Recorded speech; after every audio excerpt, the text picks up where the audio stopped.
De l'Association des parents d'élèves à la source. Merci à vous tous d'être là ce soir avec nous.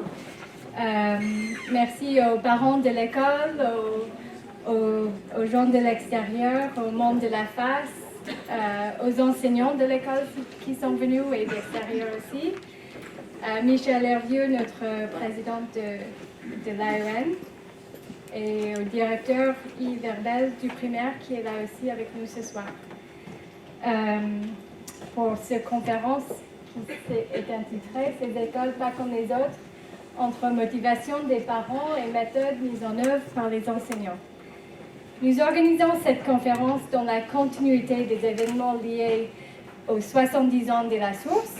Les deux conférences précédentes ont été focalisées sur les origines de l'école et sur la mise en pratique des méthodes d'enseignement à la source.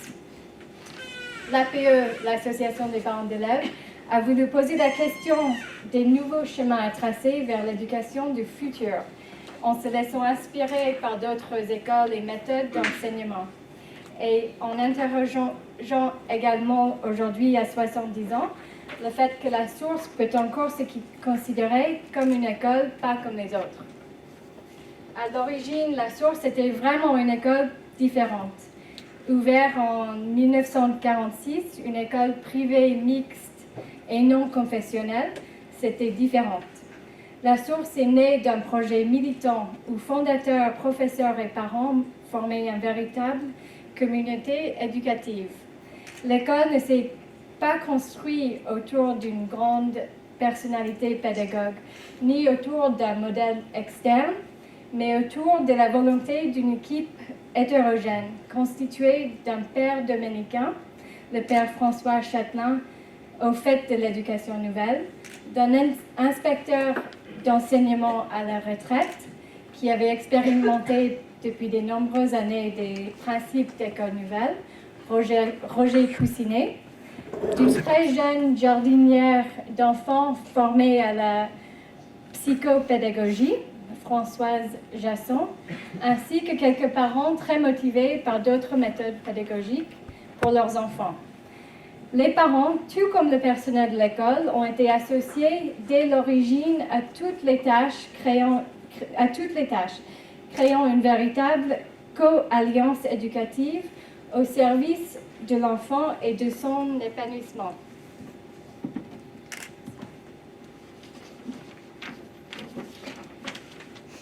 « 70 ans plus tard, la source n'est plus un projet militant et certainement une école beaucoup moins différente qu'à l'époque. Est-ce que la source est devenue une vieille dame qui vit sur ses acquis ou est-elle toujours capable de se renouveler sans cesse et d'innover en étant différente des autres écoles, comme ce qui était initialement voulu par ses fondateurs? Françoise Jasson a dit « L'école nouvelle, celle qui se renouvelle sans cesse, insaisissable, indescriptible, tandis qu'on la décrit, elle est plus loin, ailleurs, elle a changé de visage. Et le vrai du moment devient l'inexact de l'instant d'avant. Incontestablement, l'éducation et la vision de l'enfant ont beaucoup évolué depuis 70 ans. Et certaines méthodes d'éducation nouvelle sont aujourd'hui en partie, et fort heureusement, appliquées par l'éducation nationale. Mettons de côté méthode et pédagogie pour parler d'un autre facteur essentiel. La source est une école où les élèves sont heureux. Ils sont entendus, consultés, valorisés et mis en confiance. Les enseignants sont unanimement liés autour de cet objectif. Créer un milieu riche permettant à l'enfant de vivre, grandir et s'épanouir à l'école. Et pour nous, parents, cela représente beaucoup.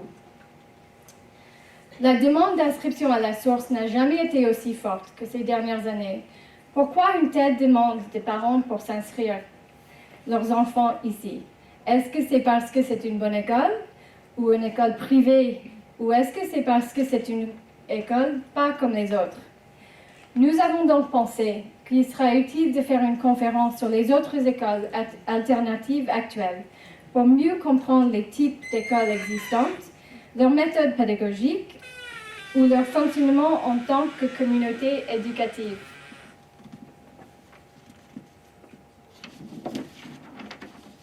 En ce temps d'anniversaire, la question essentielle est: en quoi la source est-elle une école innovante? Qu'est-ce qui fait sa spécificité? Comme disait Laurent Gutiérrez lors de sa conférence il y a 15 jours, que existe-t-il ici qui n'existe pas ailleurs? Et qui permet encore de véhiculer l'idée d'éducation nouvelle? En tant que représentants d'une association des parents, nous souhaitons également que la place et le rôle des parents au sein de ces autres écoles puissent être discutés. Je passe la parole à Julie Lebègue qui va présenter notre conférencier. Merci beaucoup. Merci Caroline. Je vais être très brève parce qu'on va laisser le floor à Peter Gamble. Juste pour expliquer pourquoi en fait Peter Gamble ce soir, quelle a été la réflexion un peu au sein de l'APE. Quand on a commencé à réfléchir sur le thème de la conférence et on commençait à se dire que ce serait bien d'aller voir ailleurs aussi quel type d'innovation était mise en œuvre, immédiatement on a pensé à Peter Gamble qui venait de sortir ce livre « Ces écoles pas comme les autres », d'abord, première raison. La deuxième raison, c'est que Peter Gamble était venu il y a 5 ans à la source déjà parler de la possibilité du bonheur au sein de l'éducation nationale française, qui était un sujet intéressant. Et la troisième raison, c'est qu'il a une double casquette d'observateur extérieur. D'abord, Peter Gamble est anglais, donc voilà, il a un regard décalé. Voilà, donc il est toujours anglais. Et il est aussi, il n'est pas issu du sérail de l'éducation nationale, etc. C'est un journaliste qui a vécu dans de nombreux pays, qui est aussi enseignant à Sciences Po, et qui s'est donc toujours positionné un peu avec ce regard décalé sur ce que l'éducation nationale et les écoles alternatives aussi pouvaient apporter. Donc c'est ce dont il va nous parler ce soir. The floor is yours.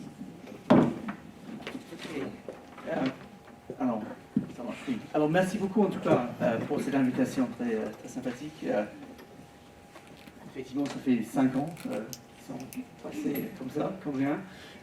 Ce soir, d'abord, mes félicitations pour les 70 ans. Une école nouvelle, toujours nouvelle, c'est compliqué de rester nouvelle. Mais je ne veux pas regarder en arrière ce soir, j'aime regarder en avant. Parce qu'il me semble qu'il y a un sujet qui manque complètement dans les élections présidentielles, qui est vraiment l'éducation de l'avenir. Quelle est l'éducation, quelle est l'école de l'avenir? Quels sont les grands défis? Et comment pouvaient donc les écoles se préparer, et la société plus largement se préparer pour un monde qui bouge?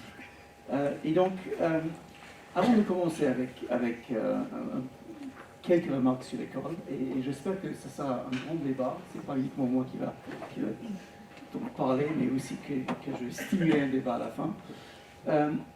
Je vais vous raconter une petite histoire qui concerne l'entreprise Google. Et vous allez comprendre après pourquoi je explique ça. Chez Google, tout le monde travaille en équipe. Et chez Google, le grand défi, c'est comment être toujours innovateur, comment rester vraiment donc un acteur majeur dans un monde qui bouge et faire bouger ce monde, même si on a une taille maintenant gigantesque. Donc on travaille que en équipe chez Google, et le service RH de Google a essayé de comprendre pourquoi une équipe fonctionne mieux qu'une autre. Donc ils ont fait des études pendant assez longtemps, quelques mois, ils ont vraiment suivi les équipes, ils ont regardé qui a bien fonctionné, qui n'a pas bien fonctionné et pourquoi. Et au début, ils se sont dit, c'est peut-être la composition du groupe, qui est dans le groupe, qui est dans l'équipe. Est-ce que c'est parce que ce sont des amis, ou est-ce que c'est parce que ce sont que des introvertis, ou des extrovertis, ou des hommes, ou des femmes, ou un mélange Et après quelques mois, ils se sont rendus compte qu'il n'y avait absolument aucune différence dans la composition de l'équipe. Mais la différence venait d'autre chose. C'était au sein de l'équipe même, c'était l'ambiance et les relations et la dynamique au sein du groupe. Et il y avait un élément absolument primordial qui distinguait les équipes qui fonctionnaient. Et c'est ce qu'on appelle en anglais psychological safety, c'est la sécurité psychologique. C'est-à-dire, au sein d'un groupe, on pouvait bien travailler ensemble et on était d'abord à l'écoute l'un à l'autre, même si le leader du groupe était une grande personnalité au sein de Google, on était toujours à l'écoute. Et le deuxième élément, c'était qu'on pouvait parler sans risque d'être humilié, d'être ridiculisé, de se sentir mal, mauvais. Mais il y avait donc une franchise au sein du groupe et une écoute. Donc, je commence cette intervention, cette présentation avec cette idée. Voilà. Donc, alors, quelles compétences pour l'avenir? Donc, je vais rapidement parler de trois choses. Quelles compétences pour l'avenir? Quelle école avec quelle méthode pour ces compétences-là? Et ces écoles, pas comme les autres, quelle est un peu la sauce secrète qui va tout changer? Donc, si vous êtes né en 2017, vous passerez votre bac en 2035 et vous serez bac plus 5 en 2040. Et la source n'aura toujours pas 100 ans. Mais bon, donc la question se pose, quel avenir pour un enfant qui est bac plus 5 en 2040? Nous sommes aujourd'hui, et je l'ai là, dans le nouvel âge de la machine. Si vous regardez les avancées dans la robotique, si vous regardez tout ce qui est autour de l'intelligence artificielle, vous allez constater que maintenant, les machines ne sont pas capables seulement de faire des activités physiques, mais aussi de plus en plus cognitives. Donc, il y a quelques mois, un ordinateur qui a vaincu le grand champion mondial du jeu Go, qui est extrêmement compliqué. Il faut simplement regarder les voitures qui se conduisent donc elles-mêmes, sans personne. Donc Amazon l'autre jour a ouvert un supermarché sans caissier.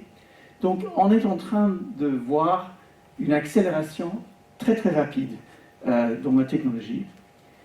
Et il y a 6 semaines, il y avait une étude du cabinet McKinsey sur l'automatisation qui est passionnante, si vous ne connaissez pas, qui dit que 43% des heures travaillées en France aujourd'hui sont consacrées à des activités qui sont quand même automatisables avec la technologie qui existe déjà. Donc, on est dans un monde qui bouge, donc c'est évidemment le travail physique, la répétition des tâches, mais aussi de plus en plus tout ce qui concerne la collecte et le traitement des données. Et effectivement, ils ont, je suis désolé, c'est en anglais, ils ont trouvé 18 capacités, donc capabilités, compétences. Et non, là j'ai un truc là pour montrer. Voilà. Ils ont donc les 18 compétences qui se divisent entre sensory, donc la capacité de toucher, de sentir, de voir, les capacités cognitives qui sont quand même pas très donc alors là vous verrez si c'est bleu comme ça veut dire que les machines peuvent déjà faire ça mieux que les hommes ou les femmes. Si c'est comme ça, c'est pas là vous verrez aussi donc tout ce qui est le timeline pour y arriver. Donc il y a donc tout ce qui est les sens, tout ce qui est cognitif, on n'est pas très avancé. Il y a quelques créativités, on n'est pas du tout bon. Mais natural language, c'est-à-dire parler et comprendre. Donc il faut simplement parler avec Siri. Mais il y a des limites. Si vous dites à Siri, racontez-moi une blague, c'est pas terrible. Toujours la réponse.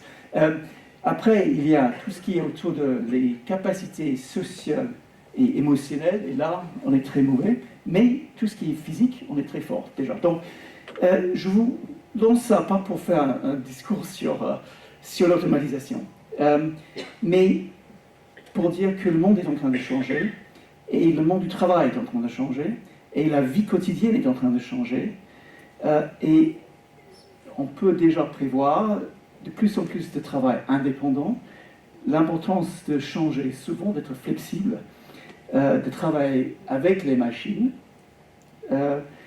Et donc la question se pose, quelles compétences pour ce monde qui bouge? Alors, tout d'abord, évidemment, des connaissances scientifiques approfondies.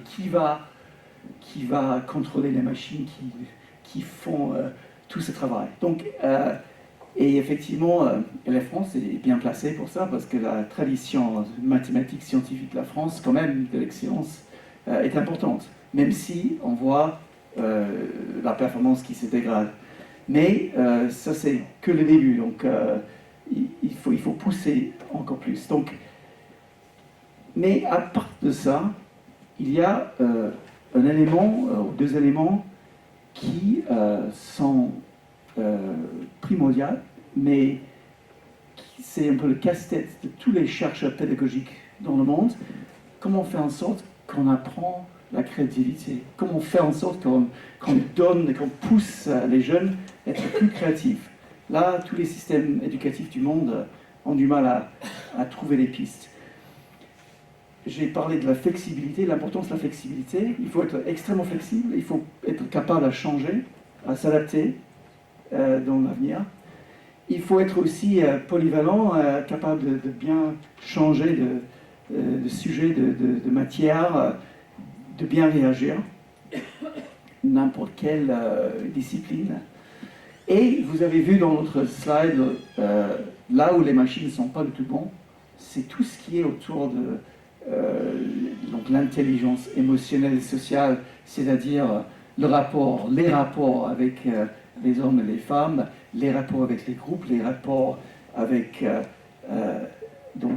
avec les clients, mais avec les patrons, avec les jeunes, avec tout le monde. Donc, et Google, il faut savoir travailler en équipe.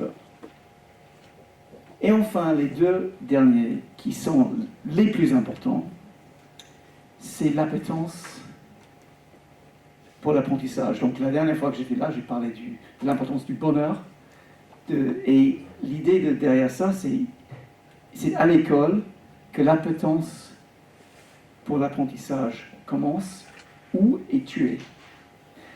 Et dans la vie, dans ce monde qui bouge, dans l'avenir, l'idée de continuer à apprendre tout au long de sa vie, c'est quand même l'élément clé. Donc, quelles compétences pour l'avenir? Donc, là, on peut en discuter. C'est très intéressant d'avoir vos idées sur ça. Est-ce que j'ai bien vu les compétences plus importantes? Mais en même temps, il me semble évident qu'il y a un changement. Il me semble évident qu'il faut réfléchir. Quelles sont les compétences de l'avenir qui sont clés?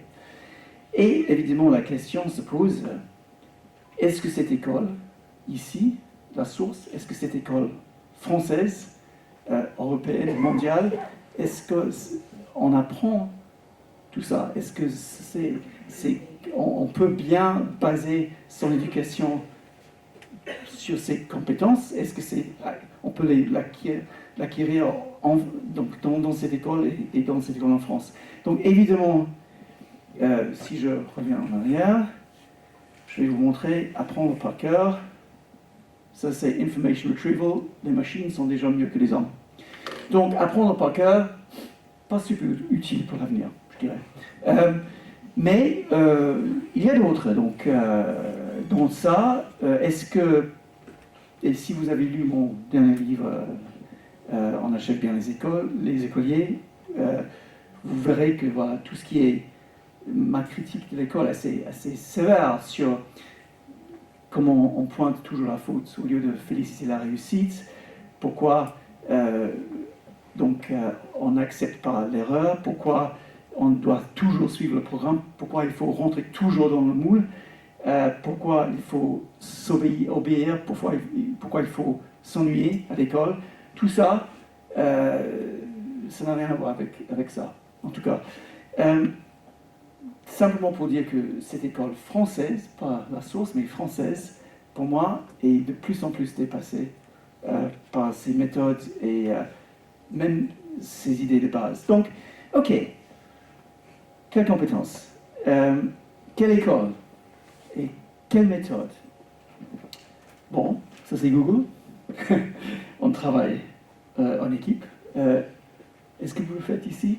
Peut-être. En tout cas, dans le monde professionnel, c'est devenu le plus important. Voilà. Il y a aussi, si je peux revenir sur donc, l'idée de base de début, sur cette notion de sécurité psychologique. Est-ce que dans la salle de classe, est-ce que vous avez cette sécurité psychologique? Est-ce que vous pouvez parler librement, sans être humilié? Est-ce que tout le monde est à l'écoute? Là, il y a des statistiques internationales sur ça, et malheureusement, voilà, vous verrez. Ça, c'est PISA, les élèves de 15 ans. Le professeur donne aux élèves l'occasion d'exprimer les opinions. Donc, on a posé la question aux élèves de 15 ans, on a testé les performances, et après, on a posé des questions aux élèves, comme ça. Est-ce que vous avez une voix dans la classe? Et là, vous allez me dire, oui, c'est super, la France est bien, mais là, c'est le taux de réponse des élèves qui ont répondu à cette question, jamais.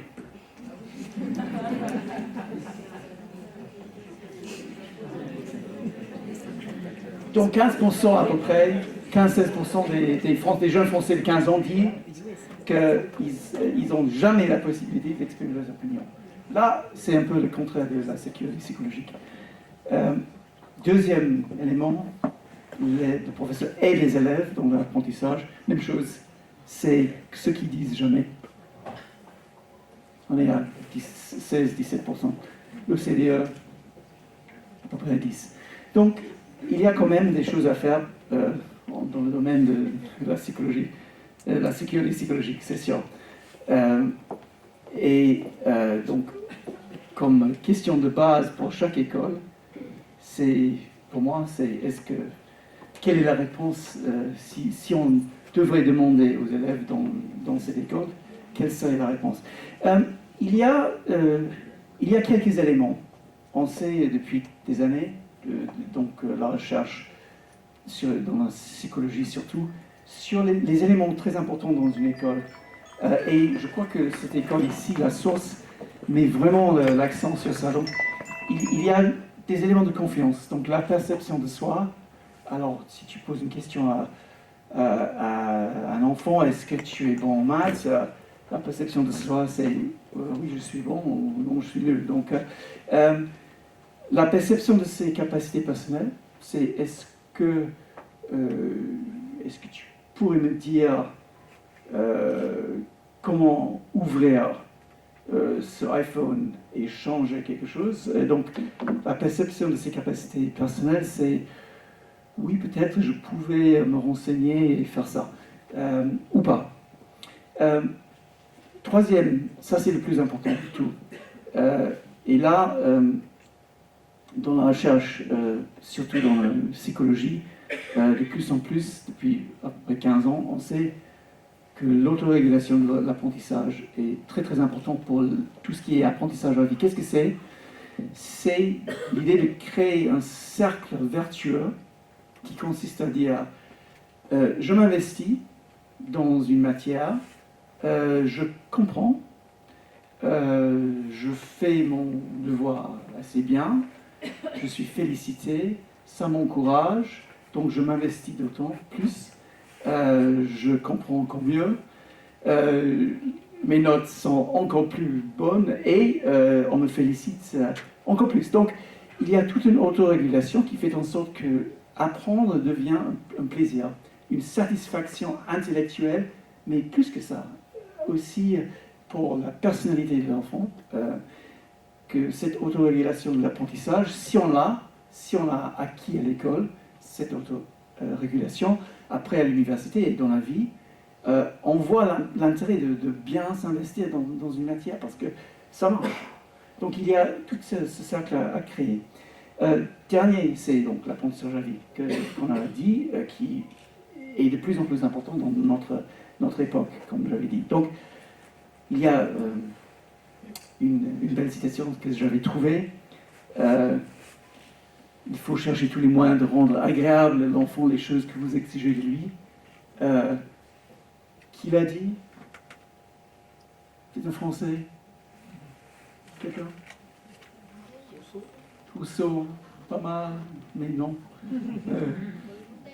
Montaigne, non. C'était Fénelon, de l'éducation des filles en 1687, c'est-à-dire il y a 330 ans, avant l'invention de l'iPhone.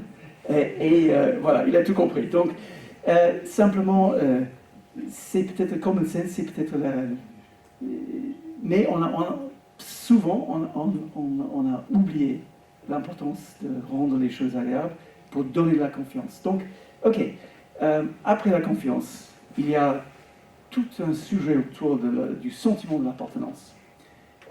Et dans une école comme la Source, là vous avez une communauté, vous avez un APE, vous avez un ensemble des parents, vous faites des choses ensemble, vous êtes une communauté. Vous êtes aussi l'exception en France. Si vous regardez là aussi, on a posé des questions, toujours au PISA, des enfants de 15 ans, est-ce que tu te sens bien à l'école? Il y a toute une série de questions autour de l'idée du sentiment d'appartenance.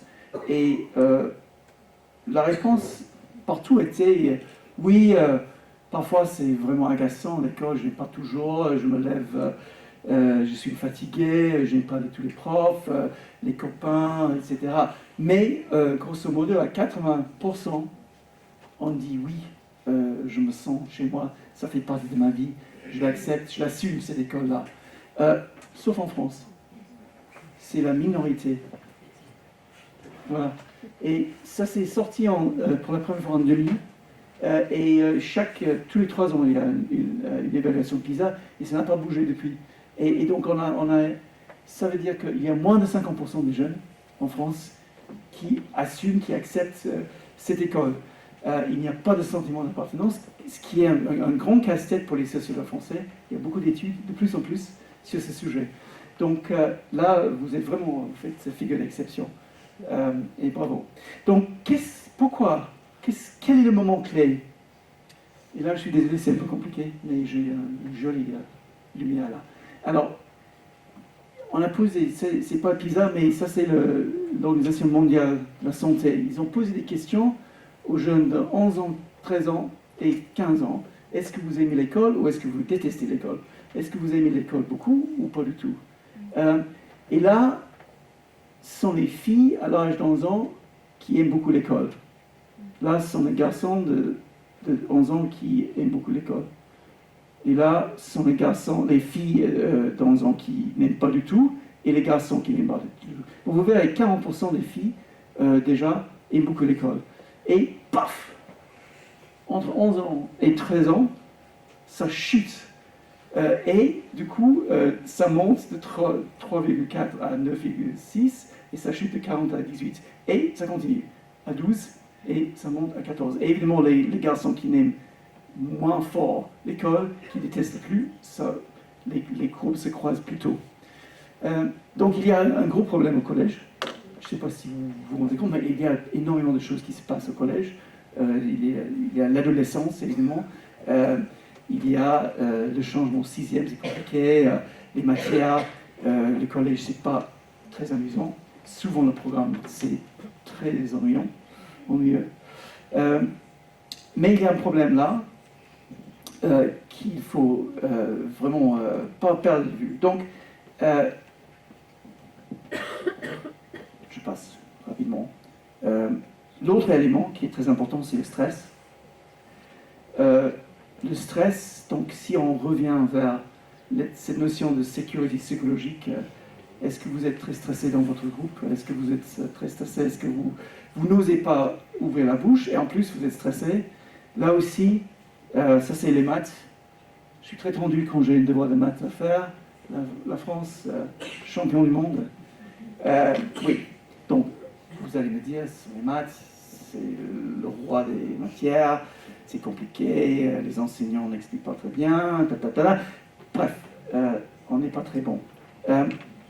Il y a une corrélation que je ne vais pas vous montrer aujourd'hui, mais il y a une corrélation entre ceux qui ont moins stressé et plus heureux et la performance. Donc la Finlande en Europe extrêmement forte à l'école, et Pays-Bas pas mal du tout. Bon, c'est pas parfait comme corrélation parce que les Américains, les Anglais sont assez déstressés, mais pas très bons en maths. Mais bon, bref. Ok. Alors, donc, la question se pose. Ces écoles, pas comme les autres. Quelle est la sauce secrète? Quelle est la recette? Ou est-ce qu'il y a une recette? Et où aller chercher cette recette? Donc j'ai passé 1 an avec mon enquête sur les écoles entre guillemets alternatives en France. C'était passionnant d'aller visiter plein d'écoles, d'aller au moins faire la tentative de comprendre les méthodes différentes. J'ai vu plein de choses. J'ai vu surtout ça. Excusez-moi, j'ai pas cousiné, j'ai pas trouvé une belle photo de cousiner. Donc, si on parle de l'éducation, les écoles pas comme les autres, les écoles alternatives, tout le monde tout de suite en France pense Maria Montessori surtout, qui est vraiment, si vous allez à la FNAC, vous avez que les livres sur ou pas Montessori. Freinet aussi, donc Steiner qui a créé l'école Waldorf de Crolly, il y a une école de Crolly près de Paris. Et ces méthodes-là, sont basées sur des choses comme cette école ici, je crois, au moins à l'origine, vous allez me corriger, sont basées sur une notion tellement révolutionnaire en 1920 ou 10 ou 1907 pour Maria Montessori, qui a ouvert sa première école à Rome, c'est-à-dire l'élève qui joue un rôle cardinal dans son propre éducation. Donc l'élève actif et pas passif. Donc c'est assez curieux pour moi en 2017 de penser que des idées qui datent de plus de 100 ans sont toujours tellement nouvelles, tellement révolutionnaires et tellement pas mises en œuvre en France. Mais malheureusement, c'est le cas. Donc, dans l'éducation nationale, au moins, l'idée de l'élève actif, c'est pas très acquis. Évidemment, dans des écoles comme la Source, c'est tout basé sur ça. C'est ça la différence. C'est pour ça qu'il y a une demande gigantesque, non uniquement pour la Source, mais si vous allez dans toutes ces écoles-là, vous allez trouver la demande qui est très importante. Et il y a très très peu d'écoles qui font des écoles, donc des pédagogies alternatives différentes. Et si vous voulez, on peut en parler des différences. Il y a des différences. Freinet, qui est... Alors, Maria Montessori et de Crolly étaient des médecins. Freinet, c'était simplement un instructeur. Steiner, c'était un mystique qui a écrit des choses philosophiques assez contestées, d'ailleurs. Mais il y avait donc plusieurs éléments en commun. D'abord, l'élève au début, au milieu de l'attention. Créer aussi de l'autonomie. Donc, c'est très important pour Maria Montessori et Freinet, l'autonomie, la créativité, aussi pour Steiner, la créativité, très très important. Et Freinet, c'est assez amusant parce que Freinet, il avait commencé avec tout un système qui est le quoi de neuf. Je ne sais pas si vous connaissez les écoles Freinet. Donc on arrive dans la classe et il y a tout de suite le quoi de neuf dans l'école. Et même les enfants de 4-5 ans, ils arrivent, ils racontent quelque chose. Donc c'est une façon de donner la voix, de donner la sécurité psychologique à l'enfant, de faire en sorte que l'enfant peut arriver avec une idée qui est basée sur son expérience personnelle et que c'est intéressant pour tout le monde et tout le monde doit écouter. Donc il y a des éléments qu'on retrouve chez Google qui datent de 1920, 1930 ou même avant. Mais aujourd'hui, on a quand même évolué. Et ça, c'est un peu vraiment au cœur de mon sujet ce soir. Donc, Larry Page et Sergey Brin sont les deux fondateurs de Google.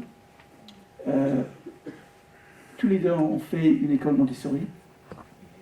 Assez intéressant. Au moment de l'OPA à la bourse de New York, où Google s'est lancé, ils ont donné une interview à Barbara Walters de ABC, la télé américaine, et elle a posé la question, elle a dit, est-ce que c'est parce que vos parents sont des professeurs d'université que vous êtes là aujourd'hui? Et tous les deux ont répondu non, c'est parce que nous avons fait l'école maternelle Montessori. Et pourquoi? Parce que déjà très très jeune, l'idée d'encourager la créativité, d'aller chercher de travailler en autonomie, ça les a marqués d'une façon très importante. Donc les autres, Jimmy Wales qui a créé Wikipédia, Jeff Bezos qui est Amazon, donc eux aussi, ils ont fait Montessori. Thomas Sudhoff, que vous connaissez peut-être moins, il est un Allemand, prix Nobel de médecine, qui a fait une école Steiner. Donc, il y a des anciens très très célèbres. Je ne sais pas, est-ce que vous avez des anciens très célèbres à la source? Pas encore. Si, tout le monde est, et voilà. Donc, ça montre au moins que voilà, les méthodes donnent des résultats. Mais on n'est pas à Rome en 1907, on est à Meudon en 2017, et on comprend beaucoup mieux comment fonctionne le cerveau.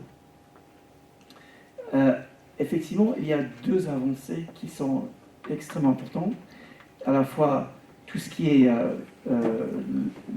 autour des sciences cognitives, on comprend dans la neuroscience comment fonctionne mécaniquement, chimiquement, biochimiquement donc les neurones dans le cerveau, mais aussi dans le domaine de la psychologie, comment motiver, comment bien faire travailler, comment faire avancer des jeunes et des pas jeunes.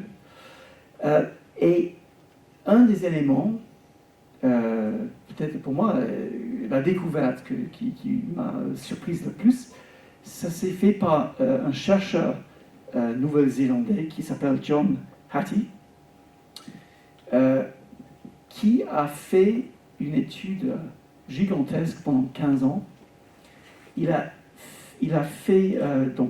épluché toutes les études sur l'éducation pendant 15 ans qui étaient faites et toutes les études, et y compris les méta-études sur l'éducation, qui ont mesuré l'efficacité d'une méthode ou une autre.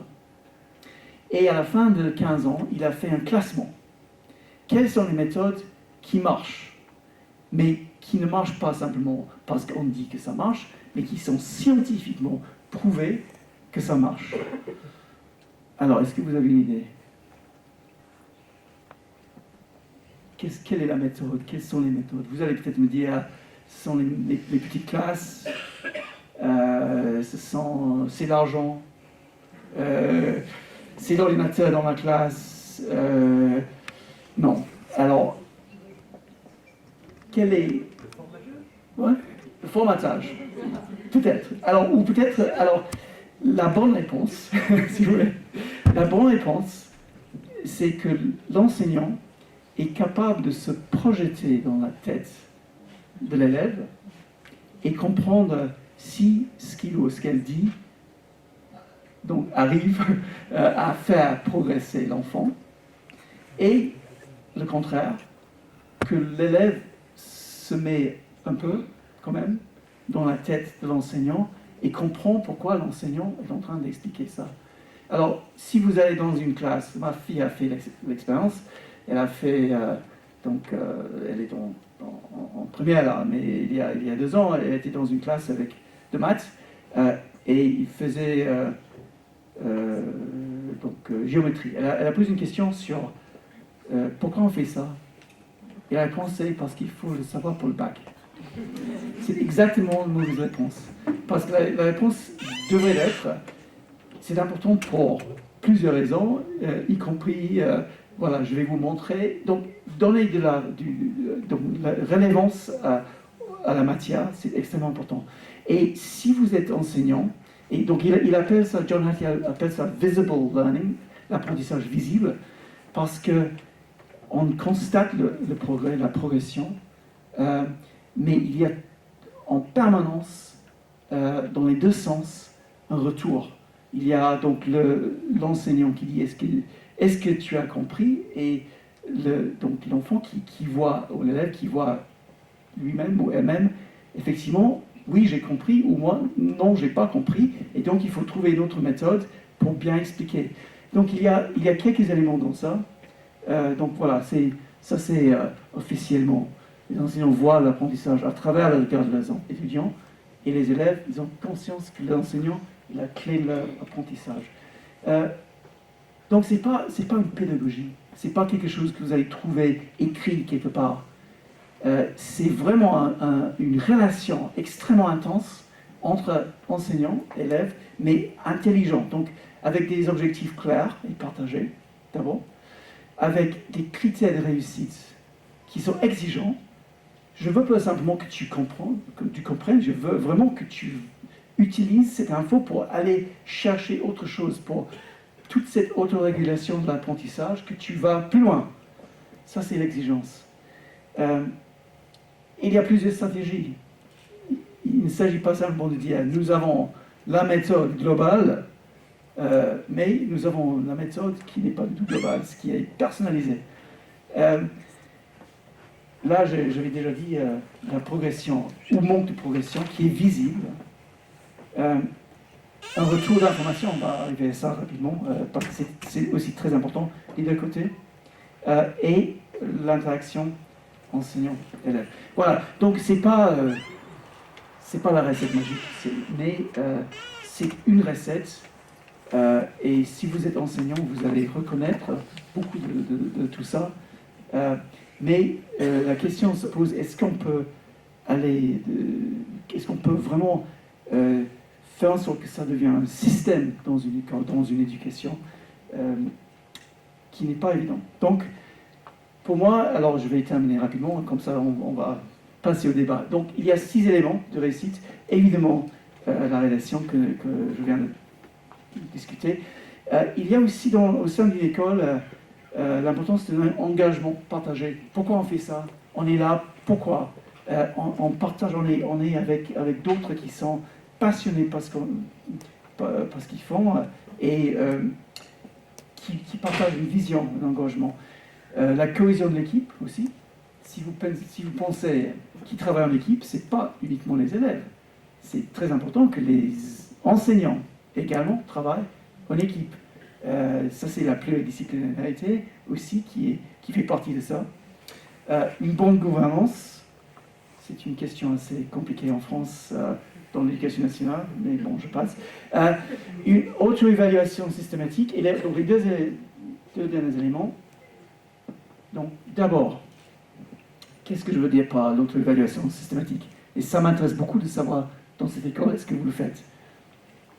C'est-à-dire, ce n'est pas uniquement les élèves qui sont évalués, mais on fait une auto-évaluation de l'école, des enseignants, et du coup,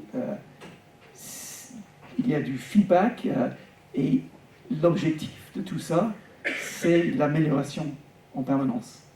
C'est pas d'être critiqué, c'est pas de dire toi tu es nul, c'est de dire on pouvait mieux faire si on fait comme ça. Et c'est à la fois pour les enseignants, mais aussi pour l'école elle-même. Et qui, pour les enseignants, est le client numéro 1 qui peut bien dire est-ce que vous faites bien, est-ce que je comprends, est-ce que vous suivez, est-ce que c'est visible ce que j'apprends? C'est évidemment les élèves. Et là, la France encore. Ça c'est dans quel pays on fait donc un retour, un feedback systématique par écrit.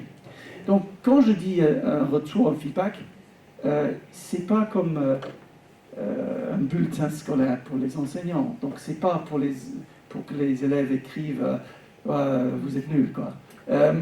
C'est plutôt de dire j'ai bien compris, mais si vous allez plus en profondeur, ou si cette leçon-là, j'ai pas du tout compris, ou votre écriture sur le tableau, je ne comprends pas du tout, ou il y a plein de choses qu'on peut déjà, de très jeune âge, commencer à dire. Est-ce que vous aimez ce que vous avez fait? Est-ce que ça vous plaît? Est-ce que vous avez appris? Et comment faire en sorte que vous pouvez apprendre mieux? Alors, est-ce que je pouvais changer comment j'enseigne? Donc, il y a ça c'est pas les élèves, mais aussi il y a des écoles aux États-Unis qui se font évaluer par les parents aussi.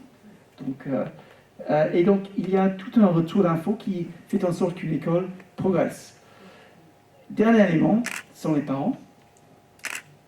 Alors, est-ce que les parents ont un rôle dans l'école?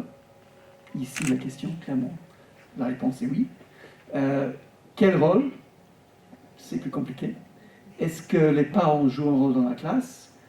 Je ne sais pas ici, mais parfois, il y a alors, surtout dans les pays anglophones, les parents qui jouent un rôle très important en dehors de la classe, mais parfois dans la classe, surtout les équipes de foot, l'orchestre, donc les ateliers de menuiserie, plein de choses.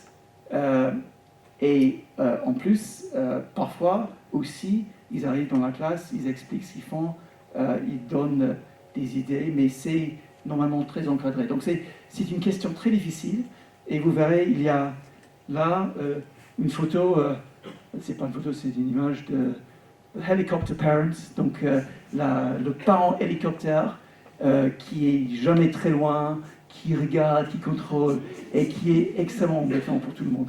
Donc, c'est pas ça le rôle des parents dans l'école, mais quand même, si vous pensez l'école est plus simplement que le lieu où on transmet les connaissances, mais une vraie communauté, dans ce cas-là, les parents aussi, eux, ils ont un rôle très important dans l'école. Donc, je vais m'arrêter là, et j'espère qu'on va vraiment débattre sur plusieurs éléments. Donc, merci beaucoup pour votre écoute, en tout cas.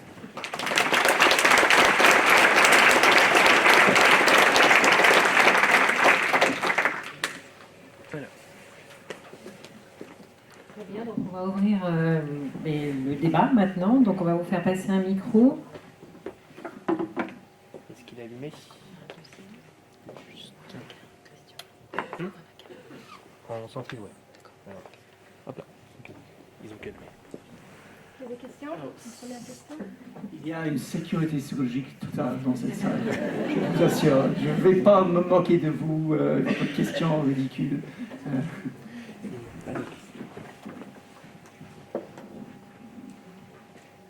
Bonsoir, merci beaucoup pour votre conférence. Je suis enseignant à la source. Voilà. Mais ma question, en fait, concerne tout à fait autre chose. Est-ce que, vous n'avez pas évoqué des choses qui se font maintenant beaucoup, qui sont les écoles démocratiques et les écoles dynamiques, qui sont en train de s'ouvrir sur le modèle de la Sudbury School. Est-ce que vous croyez que c'est un modèle qui peut perdurer, un modèle qui s'inscrit dans ce que vous avez présenté pour l'avenir? En tout cas, c'est comme ça que eux se présentent, de manière très insistante. Et je trouve que j'ai assisté ce dimanche à une journée qui était organisée par l'école démocratique, dans laquelle intervenaient par exemple des entrepreneurs qui disaient que l'entreprise avait effectivement besoin de gens très créatifs, autonomes, et qui se détachaient de toute forme de hiérarchie. Est-ce que vous pensez qu'aujourd'hui, ces écoles sont la réponse à ce dont l'éducation a besoin? Et si oui, le peut-elle de manière collective pour tous les élèves? Merci. Bon, une question extrêmement difficile. C'est sûr. Où j'ai fait attention en recherchant avec les recherches de mon livre, c'était de voir est-ce qu'il y a des preuves, est-ce qu'il y a des résultats qu'on peut regarder pour dire est-ce que ça marche ou pas.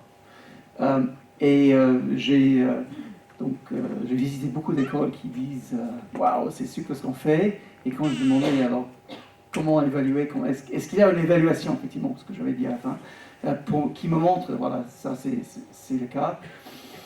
Là, c'était moins évident. Et donc, alors, je ne connais pas suffisamment bien ces écoles-là pour dire est-ce que c'est scientifiquement prouvé que ça marche bien. C'est peut-être plutôt anecdotique.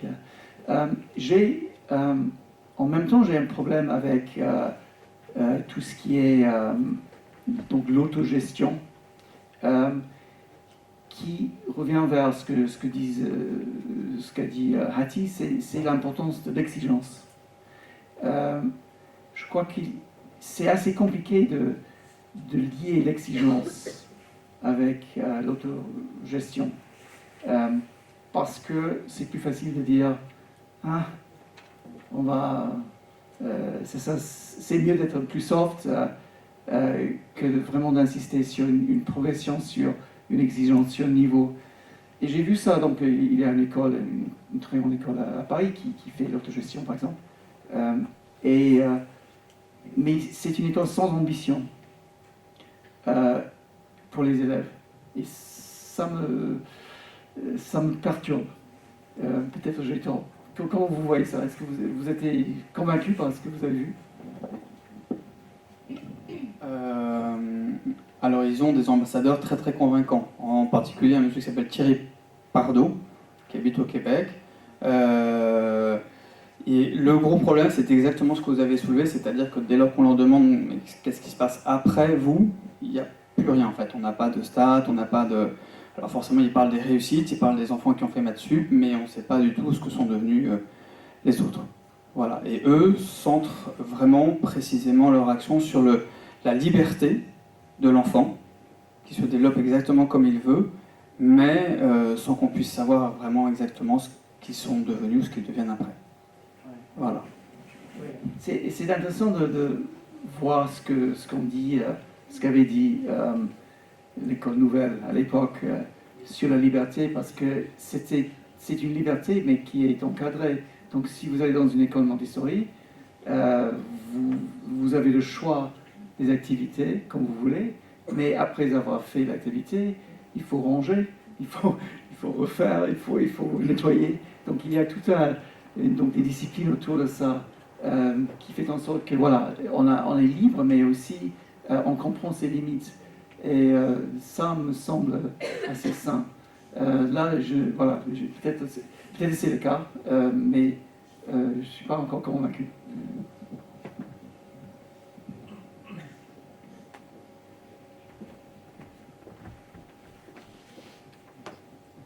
Est-ce qu'on peut brièvement retourner à la dernière slide, celle-ci. On peut l'interpréter de différentes manières. Moi, ce que je dirais, c'est que la capacité des Français à râler est acquise très très tôt, puisque dès 15 ans, les élèves se plaignent du système dans lequel ils se trouvent. Et je dis ça évidemment juste pour mettre peut-être un doute sur l'interprétation qu'on peut faire de certaines de ces comparaisons, où les traits nationaux s'expriment de manière très très différente suivant les pays. Et peut-être que c'est quelque chose qui n'est pas toujours, je dirais, apprécié à sa juste valeur. Qu'en pensez-vous? Alors, c'est pas qu'est-ce que les élèves français pensent des enseignants, c'est est-ce que les élèves français ont la possibilité de donner un retour, du feedback? Est-ce qu'ils ont une voix?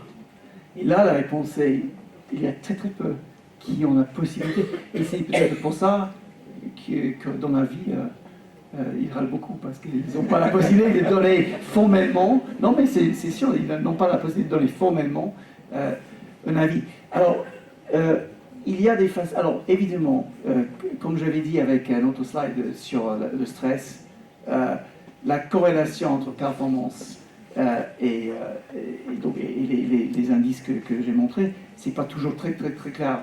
Mais quand même, la France fait figure d'exception, c'est clair, dans plusieurs domaines, communauté, donner une voix, et pouvoir s'exprimer, il me semble, surtout là, et pouvoir s'exprimer sans peur, sur la façon dont dont on apprend me semble quand même assez important. Et donc du coup, et surtout pour revenir sur cette notion de comment bien travailler ensemble, comment Google n'est pas par hasard top, donc comment faire en sorte qu'on est créatif, c'est surtout ne pas avoir peur de s'exprimer. Et là, du coup, malheureusement, c'est pas la peur de s'exprimer, c'est plutôt l'absolu manque de possibilité de s'exprimer. C'est le point qui m'interpelle, parce que s'il y a bien une chose qu'on ne peut pas reprocher aux Français, c'est d'avoir arrivé à un certain point, disons 25 ans ou 30 ans, je crois que les Français ne manquent pas de confiance en eux, même c'est même la critique inverse qu'on pourrait nous faire. Les Français n'ont pas peur de s'exprimer. Vous prenez l'exemple de ce qui se passe en Californie. Je crois que la communauté des ingénieurs français en Californie est la communauté étrangère la plus importante. Je crois qu'il y a 250 ou 300 000 ingénieurs français qui sont en Californie. Autrement dit, à 15 ans, effectivement, il y a éventuellement des problèmes. Arrivé à 25 ou 30 ans, on a, en tout cas pour une certaine catégorie de la population, peut-être pas de manière aussi généralisée qu'on le voudrait, mais pour une certaine catégorie, un produit, entre guillemets, très réussi. Oui, et j'ai presque envie de dire, chaque pays a le système dont il a besoin. J'imagine si en France, on avait des méthodes américaines où on passe son temps à dire aux élèves, c'est très bien ce que tu as fait, ton dessin est magnifique, tu es très beau, etc., on aurait des monstres. Hein, si on plante ça sur le caractère national français, qu'est-ce que ça pourrait donner? Éventuellement, ça fait peur. Donc, est-ce qu'on n'a pas au final le système dont on a besoin, et il faut le juger peut-être à un moment différent des moments auxquels on va juger d'autres systèmes? Okay. Alors, il y a plusieurs réponses à ça. La réponse la plus importante, je crois, c'est que le système français, depuis au moins 15 ans, depuis qu'on a les outils pour bien mesurer, est en train de se dégrader. Donc la performance des jeunes de 15 ans, toujours dans les PISA, mais aussi dans d'autres évaluations faites aussi par le ministère de l'Éducation. Donc on est en train de perdre de poids, donc c'est-à-dire les tops, avec une performance excellentissime, c'est de moins en moins. Par contre, c'est là, avec ceux qui ont vraiment du mal à l'école, là, on voit donc là, une flambée de ceux qui ont énormément de problèmes, énormément de lacunes. C'est assez intéressant voilà, plus qu'intéressant, terrifiant de voir ce mouvement, parce que c'est difficile à voir comment changer. Les Allemands, ils ont constaté un peu la même chose, ils ont fait des efforts pour changer ça. Les Français n'ont pas trouvé la politique pour renverser un peu cette tendance. Il y a l'autre élément qui est aussi extrêmement important, c'est donc les inégalités sociales dans le système français. On est dans un pays avec le mot égalité inscrit sur le fronton de chaque école, et néanmoins, si on prend le background, la corrélation entre background socio-économique et performance scolaire, on est extrêmement mal placé. Effectivement, on a un système qui est le plus inégalitaire en Europe. Donc, est-ce qu'on a le système qu'on mérite? C'est vrai qu'il y a toujours une couche très petite qui est très performante, qui est à Silicon Valley. Il y a quand même d'autres pays, Nouvelle-Zélande, Belgique, Suisse, Canada, Finlande, avec une couche d'élèves très performante qui est beaucoup plus grande. Donc, il me semble que l'ambition pour le système, si vous voulez, c'est de dire, alors, pourquoi, d'abord, le diagnostic, pourquoi on est dans une situation où on perd de vitesse, avec des inégalités sociales très importantes, et quelle est la différence, quelles sont les conséquences à tirer. Et ce travail-là, on n'a pas encore fait, malheureusement. Donc, c'est pas une très bonne réponse, mais après, si vous voulez, j'ai des statistiques super intéressantes. Je vais vous montrer. C'est la Belgique, un pays, deux systèmes éducatifs, de langue. Donc, un système éducatif plutôt français, francophone en tout cas, avec des méthodes françaises, avec le redoublement, avec les évaluations, avec une culture qui casse plutôt, et le contraire, donc un système néerlandais, néerlandophone, beaucoup plus inspiring, sympa, mais aussi exigeant. Et là, c'est assez extraordinaire de regarder les chiffres parce que dans le système franco-belge, on a à peu près 25% des élèves qui ont une performance qui est très mauvaise et à peu près 7% qui sont très très performants. Et dans le système néerlandophone, c'est exactement le contraire. 25% très performants et 7% très mauvais. Et donc, dans le même pays. Donc, c'est pour ça que je n'accepte pas que la France a le système qu'elle mérite. Et effectivement, on pouvait beaucoup mieux faire.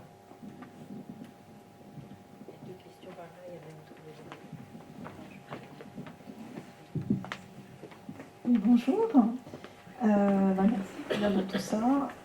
Donc moi je suis Laure Foulon, je suis la directrice d'une école Montessori 21 de l'économie sociale et solidaire, donc un nouveau type d'école Montessori qui s'ouvre.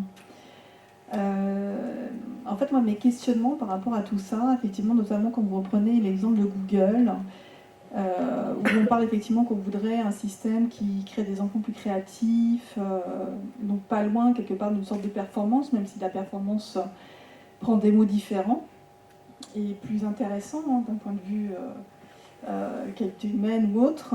Mais néanmoins, moi, je me pose des questions par rapport à ce qu'on veut effectivement pour demain. Est-ce qu'on veut effectivement des hommes plus, ou est-ce qu'on veut des hommes qui redeviennent des hommes, qui renouent avec ce qu'ils sont dans leur fort intérieur et avec leur environnement.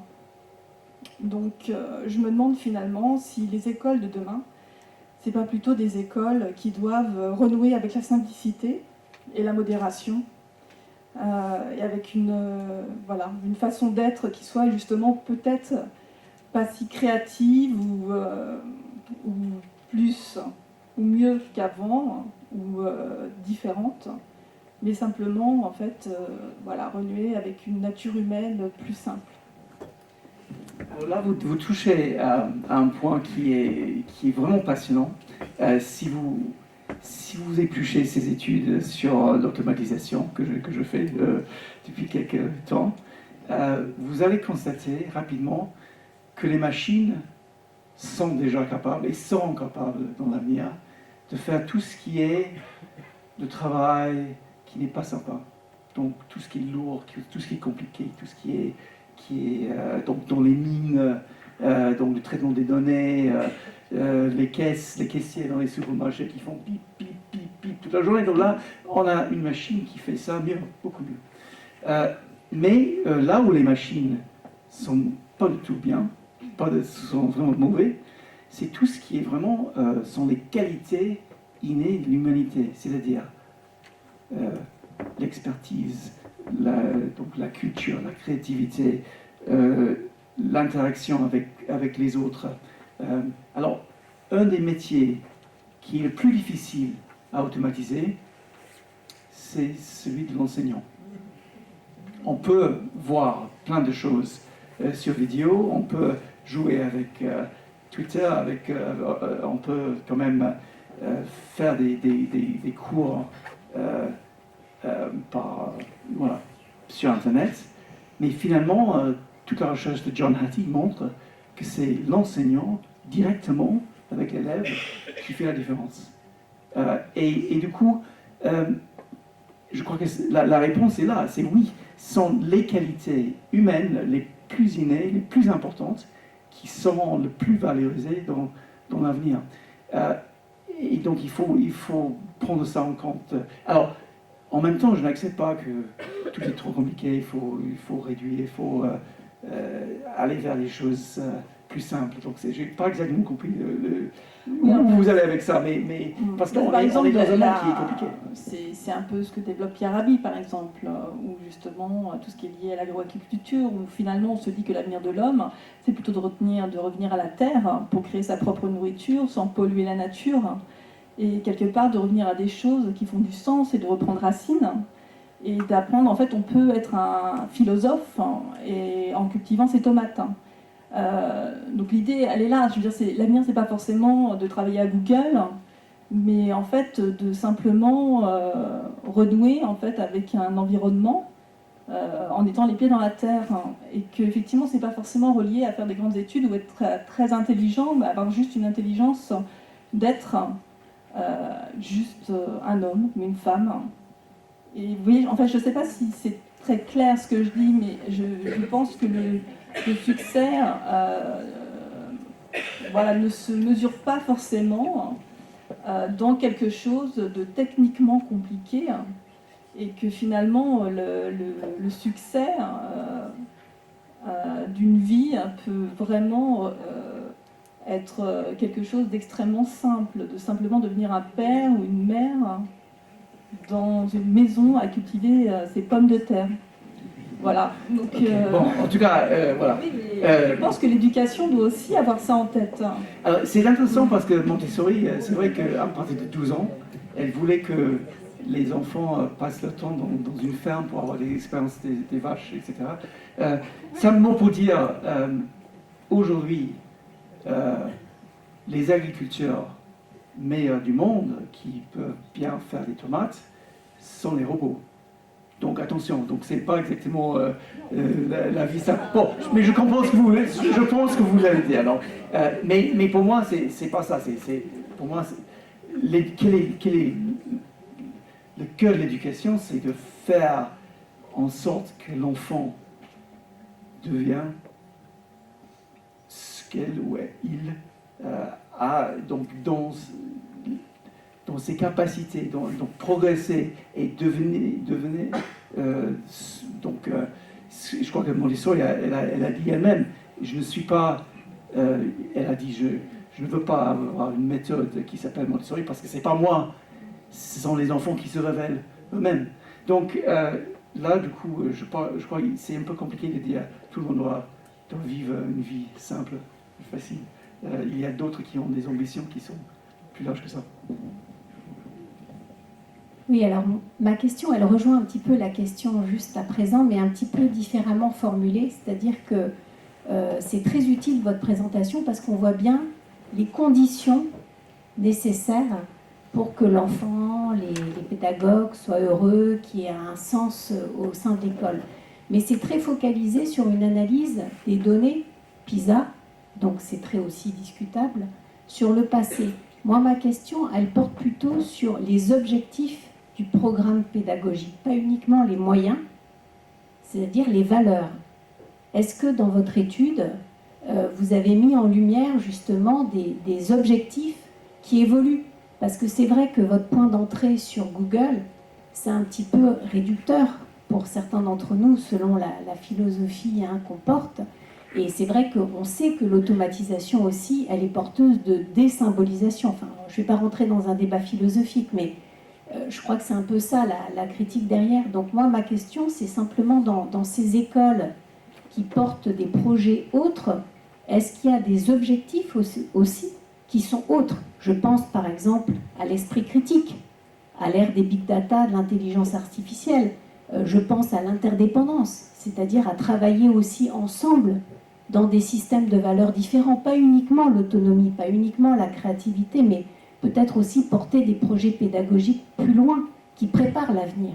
Voilà le sens de ma question. Oui, alors je crois que l'esprit critique, on est d'accord. Donc si vous regardez ça, quelles compétences, on est vraiment axé sur ça. C'est-à-dire de faire en sorte que l'élève, l'enfant, se développe d'une façon où il ou elle peut bien comprendre ce monde et bien faire ce qu'elle veut faire dans ce monde. Alors ça ne veut pas dire forcément travailler chez Google, c'est sûr. Il y a des valeurs. Ce qui est intéressant donc, dans l'éducation aujourd'hui, c'est qu'il y a un grand débat sur exactement ces questions-là. Et il y a plusieurs réponses. Il y a des réponses, par exemple, de Steiner, de Waldorf, qui sont très claires, qui datent de 100 ans. Et il y a des réponses de John Hattie qui sont beaucoup plus récentes, qui sont aussi très claires. Mais finalement, tout le monde va dans le même sens, c'est-à-dire quel est le sens de l'éducation. Et ce que je voulais dire ce soir, c'est surtout quel est le sens de l'éducation dans un monde d'aujourd'hui qui bouge, dans un contexte difficile où le monde est vraiment... j'ai l'impression que on n'a pas vraiment compris à quel point on est arrivé. Donc, mon iPhone là, il y a plus de puissance dans l'iPhone que dans le programme Apollo qui a mis Neil Armstrong sur la Lune. Donc, je ne l'utilise pas pour mettre des gens sur la Lune, mais c'est-à-dire que nous sommes dans un âge alors, dans une époque qui est en train de vraiment changer. Et j'ai aussi l'impression très forte que la façon de travailler et la façon de vivre est en train de basculer aussi. Et donc l'école, de plus en plus, doit vraiment confronter ces changements et regarder quelles sont les compétences. Donc, oui, les valeurs. Et il y a des valeurs. Il y a des écoles catholiques, il y a des écoles religieuses, des écoles laïques. Il y a l'éducation nationale qui a ses valeurs, évidemment, la laïcité. Et tout ça, c'est important. Mais pour moi, ce qui est le plus important, c'est d'avoir une diversité. D'abord, une diversité, pas un monopole. Et c'est pour ça que je suis ravi que la source existe. Mais aussi que tout le monde regarde quelles sont les méthodes, quelle est la bonne façon d'enseigner. Donc on n'est pas en désaccord sur le point des valeurs. Simplement, comment y arriver dans un monde en 2017 ? C'est ça la question.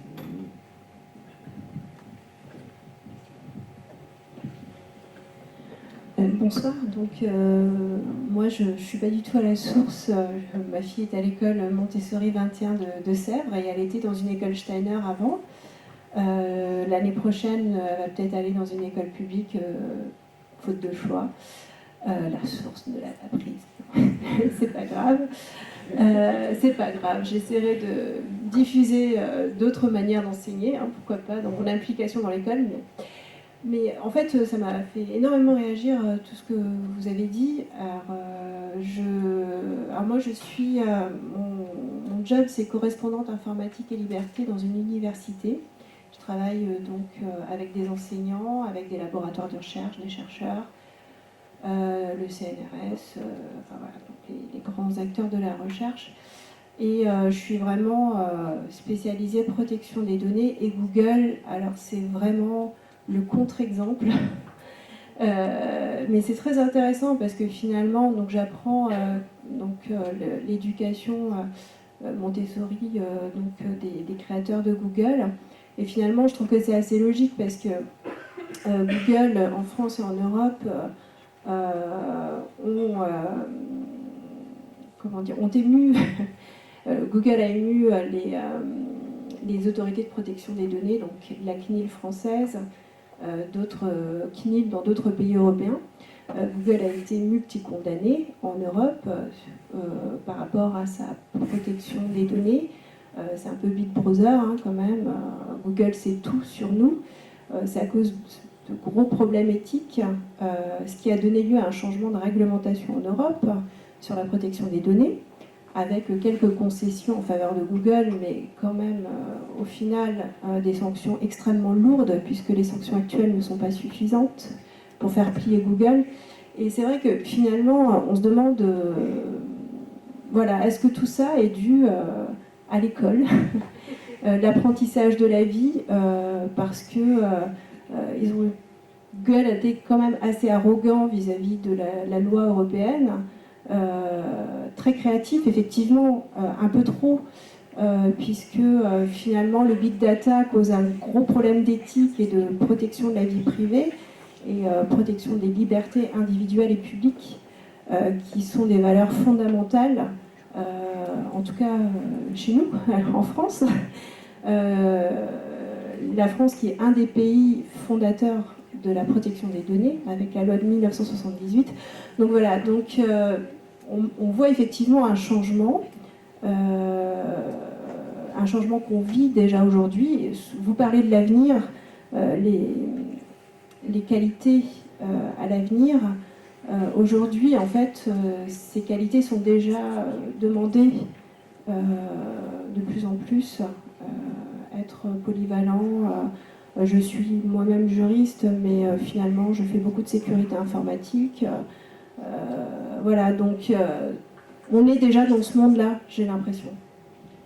Bon, en tout cas, je ne travaille pas pour Google. Donc, simplement, évidemment, je l'ai utilisé comme cas parce que c'est quand même un exemple d'une entreprise qui fait basculer le monde, c'est sûr. La relance, bon, je ne vais pas en parler, mais ce qui est intéressant, je trouve, c'est deux choses. D'abord,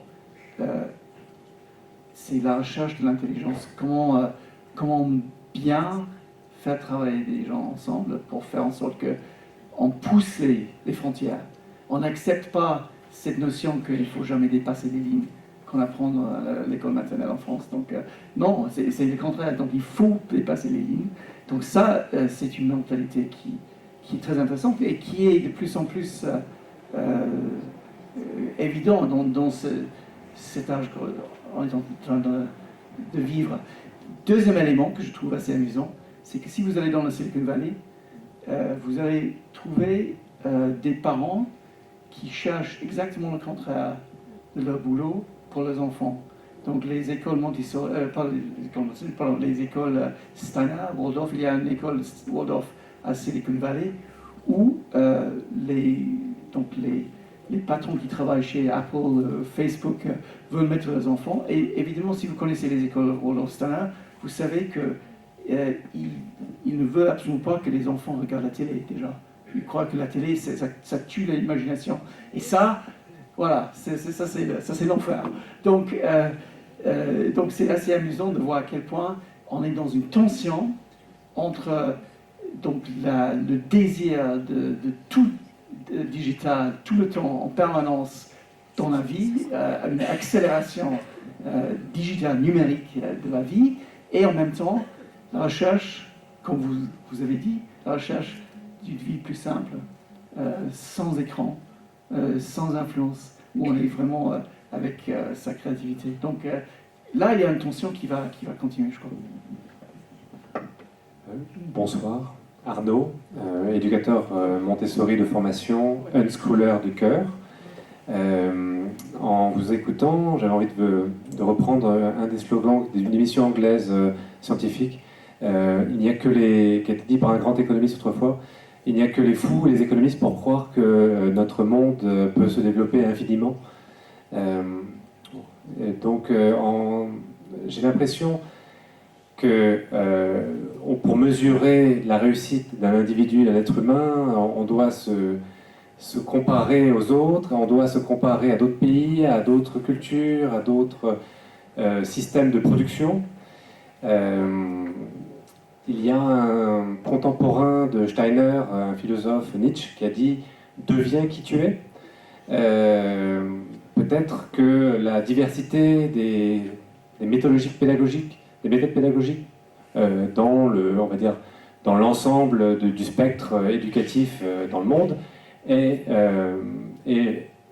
un bien en tant que tel et permet aux êtres humains d'être aussi divers que les méthodes qu'ils ont reçues pendant leur enfance. Voilà, donc je pense que... Voilà.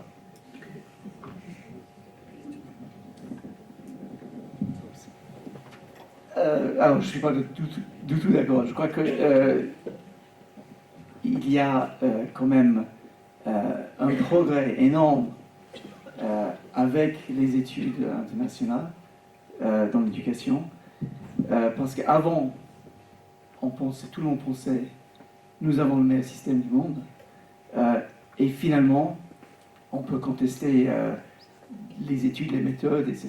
Et les Français sont très forts en contestation des méthodes de PISA, etc. Mais simplement, regarder ce que font les autres, c'est toujours une bonne chose. C'est une ouverture d'esprit. On peut apprendre des choses des autres. Et il me semble, surtout aujourd'hui où les grandes questions sur l'éducation sont posées, c'est une très bonne chose d'aller regarder ailleurs qui a des réponses. Est-ce que ces réponses sont bien? Est-ce qu'elles sont valables? Est-ce qu'elles sont utiles? Est-ce que ça mène à des réussites ou pas? Donc, j'ai pas exactement compris pourquoi vous voulez fermer cette possibilité. Il me semble les comparaisons sont quand même importantes. Peut-être que j'ai mal compris la question. C'est pas du tout ce que je voulais dire. Simplement, je ne sais pas si tout le monde m'entend. Oui. Le fait de converger vers un homme du futur qui aurait une liste de compétences dans un système qui aujourd'hui, je vais dire simplement, détruit l'environnement. La semaine dernière, on a prouvé que l'augmentation des températures des océans a été de 11% supérieure à ce qu'on avait calculé précédemment. Continuer sur la même lancée en étant plus efficace parce qu'on renforce les connaissances scientifiques approfondies, c'est la première des compétences, et tendre vers des méthodes qui fonctionnent bien pour avoir des petits Googleiens, je pense que c'est contradictoire avec les valeurs humaines, le respect de la planète et la diversité qui est qu'on respecte la vie dans l'ensemble de ces parties. Bon, en tout cas, sans les connaissances scientifiques approfondies, on ne saurait pas quel est l'effet sur la planète de tout ce qu'on fait. Donc, non, alors je vois que voilà, on n'est pas du tout dans la même ligne. Et ce que je fais, ça, c'est pas créer un petit Googlien, c'est plutôt de dire comment faire en sorte qu'on peut bien réussir et bien progresser et être plus humain dans l'avenir. Dans un avenir où on est beaucoup plus entouré par les machines, c'est ça mon point. C'est pas tout le monde doit créer un géant de la technologie. Alors c'est la Saint Google aujourd'hui. Ce qui est bien, c'est qu'avec les différentes sortes d'écoles, on sait que les dirigeants de Google auront des pommes de terre et des tomates pour leur repas, donc c'est bien, il faut toutes sortes d'écoles alternatives dans la vie. Moi, je voulais revenir sur votre diapo qui concernait le graphique où les adolescents n'aimaient plus l'école entre 11 et 13 ans. Je pense que si vous remplacez le mot école par le mot parents, musée, famille, etc., ça marche aussi. Je mets ça plutôt sur le compte de l'adolescence. Parce que ça voudrait dire que, voilà, 6e, 5e, on casse tout, que c'est pas avant, que c'est pas après. C'était ça qui me gênait un petit peu. Non, effectivement, ce que je n'ai pas dit, c'est que l'ONS a fait la même étude dans plusieurs pays, beaucoup de pays même. Et il y a aussi des questions sur la souffrance à l'école, sur les maux de tête, les maux d'estomac, donc les symptômes. Voilà. Et la France, malheureusement, est classée très haut pour tout ce qui est voilà, donc le désamour de l'école. Donc si vous allez trouver dans ça, vous allez regarder, vous trouverez les mêmes graphiques pour d'autres pays. Il y a toujours une chute, c'est sûr. L'adolescence est toujours compliquée, mais donc rarement aussi violent qu'en France. C'est ça, là, ce que j'avais pas dit.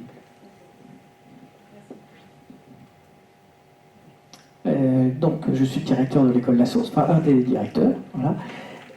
D'abord, je voulais vous remercier de cette intervention parce que, en tout cas pour moi, ça a résonné sur des choses qu'on fait. Donc, c'est plutôt un effet encourageant on va dire ce qu'on tente de faire, parce que je crois qu'il faut effectivement être un peu modeste dans ce domaine-là. Et je trouve que les réactions sont intéressantes parce qu'elles sont assez symptomatiques de ce que vous décrivez, de la difficulté peut-être quelquefois. On est dans l'argumentation sans essayer de voir ce qu'on pourrait tirer de ce que vous avez pu dire. Voilà, donc c'est dans cette démarche-là que j'aimerais un peu revenir. Simplement pour vous, pour dire que les questionnements, je crois que ce sont des questionnements qu'on a à l'intérieur de la source. Là, il y a pas mal de membres du CA, on a notre AG prochainement. C'est des questions qui reviennent sur justement les traces que peut laisser la source sur la scolarité, sur les personnalités. On aura lors de notre AG une enseignante chercheuse qui a fait une enquête sur le suivi des enfants qui sont passés par la source. Et ce qui ressort, c'est des choses qu'on a pu voir aujourd'hui sur la capacité à changer de métier, la capacité à travailler en équipe. Donc tout ça, ce sont des choses quand même plutôt rassurantes. Ça ne veut pas dire pour ça qu'on doit dire on est les champions du monde, loin de là, parce qu'on a encore énormément, il y a beaucoup de choses à améliorer. Entre autres, dans ce que vous avez pu dire, moi j'ai retenu vraiment sur l'idée de comment les jeunes et les enfants peuvent être source pour nous aussi d'apprentissage par rapport à une évaluation. Alors c'est toujours, ça c'est vraiment un sujet tabou en France, l'idée que des élèves peuvent noter les enseignants. Je sais que dans certains pays c'est une pratique assez commune. En France, c'est toujours quelque chose qui est très important parce qu'on a encore une fois, plus que ça, je crois que c'est l'idée d'évaluation qui est derrière de ce que nous, adultes, ayant participé à ce système, et y compris les enseignants, ont une idée de ce qu'est l'évaluation, qui est un sujet quand même fondamental, et on tourne autour, on essaye, et on a beaucoup de mal. Il suffit de voir ce qui se passe pour les enseignants quand un inspecteur passe dans une école, parce qu'il est sur sa propre évaluation, quoi. Donc voilà, ça résonne sur beaucoup de choses, aussi sur l'idée de communauté.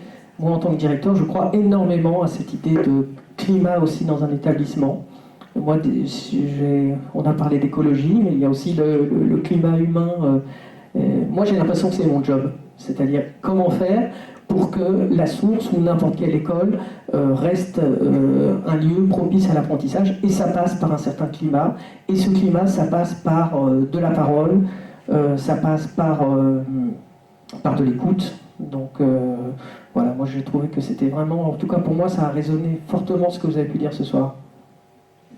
Bon, merci beaucoup. En tout cas, juste une précision sur l'évaluation par les élèves. L'idée, c'est pas de noter, c'est plutôt de donner un retour qui aide à l'enseignant à progresser.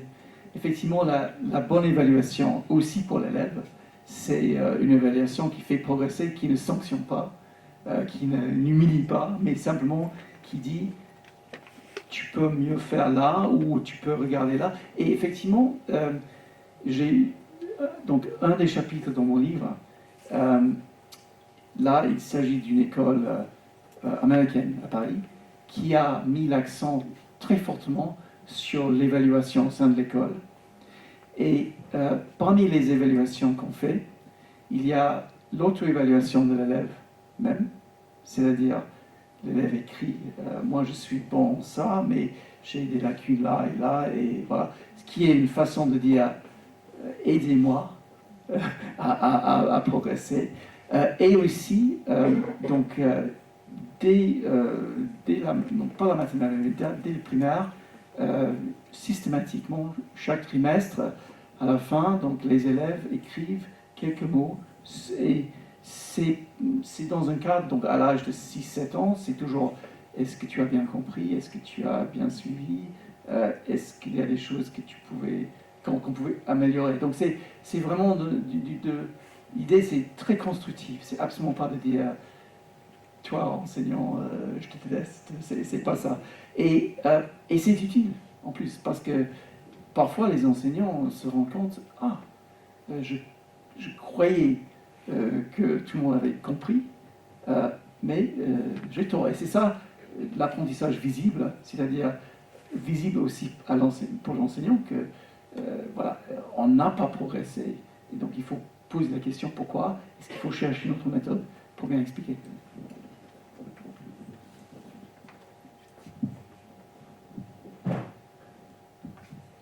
Bonsoir, merci pour votre conférence. Il se trouve que la semaine dernière, j'ai assisté à une avant-première d'un film sur les écoles pas comme les autres. Donc votre conférence est un complément de ce que j'ai appris la semaine dernière, pour plutôt constater une fois de plus que ces écoles existent, et heureusement. Donc il s'appelle Une idée folle, ce sont des projections citoyennes, je fais volontiers la publicité. Si vous allez sur le site Une idée folle, vous verrez les prochaines projections qui vont avoir lieu. J'ai assisté, donc c'est gratuit, il faut juste avoir une place. Vous allez vraiment, je pense que si vous êtes là, vous allez pouvoir aimer ce film.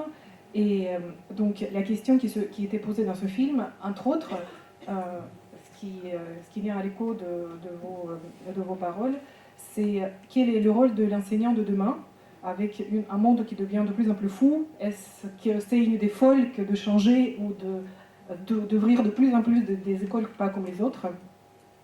Et l'enseignant, avec toutes les possibilités maintenant d'apprentissage avec le Google, avec le Wikipédia, est-ce qu'il est maintenant juste le rôle d'enseignant qui est formé en discipline ou plutôt un médiateur qui pourrait diriger les enfants vers leurs propres aptitudes où ils se sentent bien et pour devenir des citoyens épanouis dans le meilleur des cas, hein, dans l'idéal.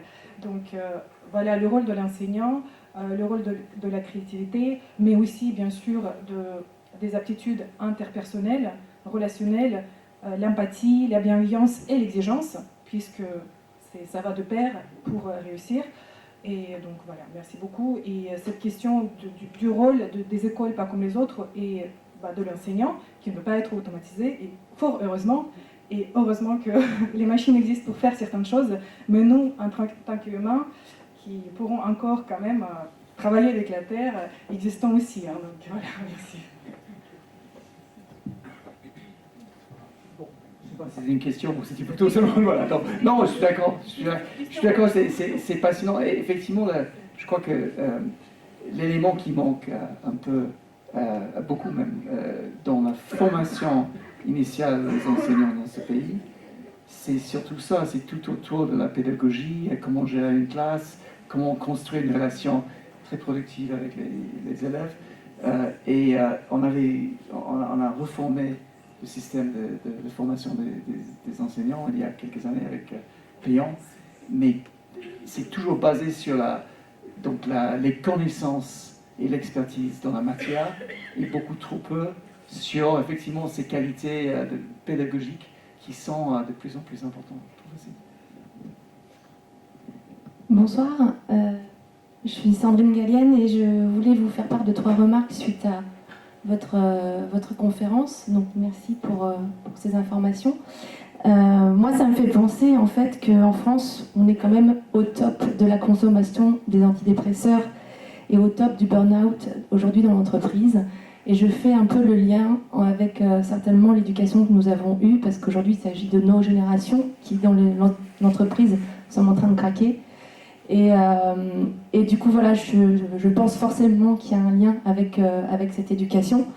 Et puis, pour aller plutôt sur du positif, et ce que vous avez dit sur ces fameuses clés, critères de réussite, ça me fait penser à ce que font aujourd'hui les entreprises libérées. C'est-à-dire qu'en fait, on retrouve exactement les mêmes ingrédients.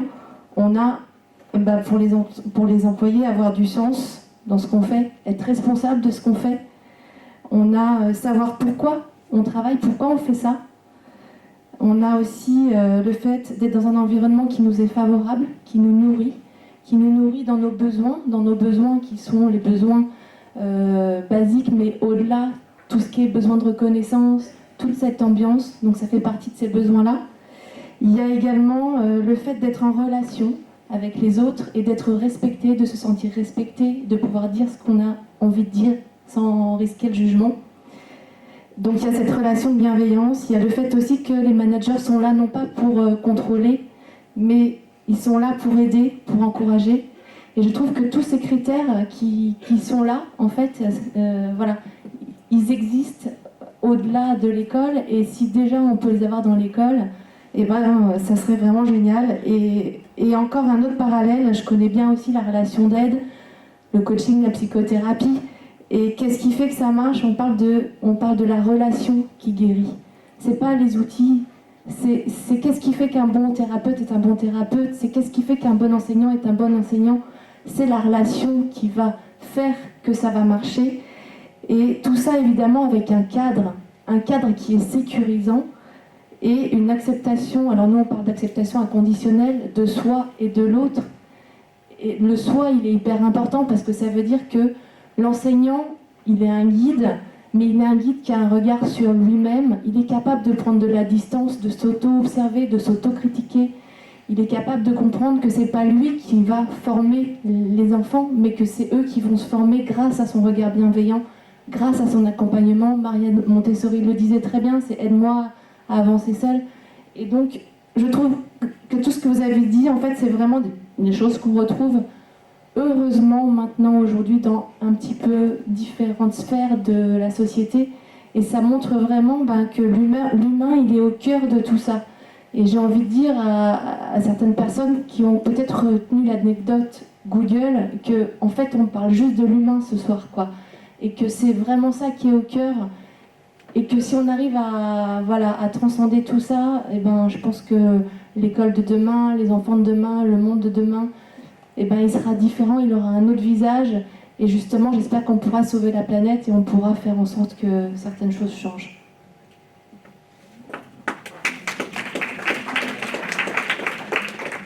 Merci. Effectivement, vous touchez là un point très intéressant. J'ai regardé aussi des études, non seulement sur l'école, mais aussi sur le monde du travail. Et vous trouverez les mêmes phénomènes en France dans ce monde du travail qu'on trouve à l'école, c'est-à-dire tout ce qui est stress. Donc, je vous ai montré donc, diapo avec les enfants très stressés par les maths, mais aussi au sein de l'entreprise, il y a des études internationales qui montrent à quel point aussi les Français au boulot sont extrêmement stressés. Donc il y a sûrement dans la société quelque chose, c'est normal. Donc si déjà à l'école, on est conditionné quelque part, ça continue. Il n'y a pas d'études qui montrent le lien direct entre l'école et le monde du travail. C'est ça qui montre. Mais sinon, quasiment les mêmes phénomènes. Et je suis content, très heureux de vous écouter. S'il y a vraiment des entreprises qui ont trouvé la piste pour s'en sortir et pour faire autrement. Donc, c'est aussi un exemple pour les écoles.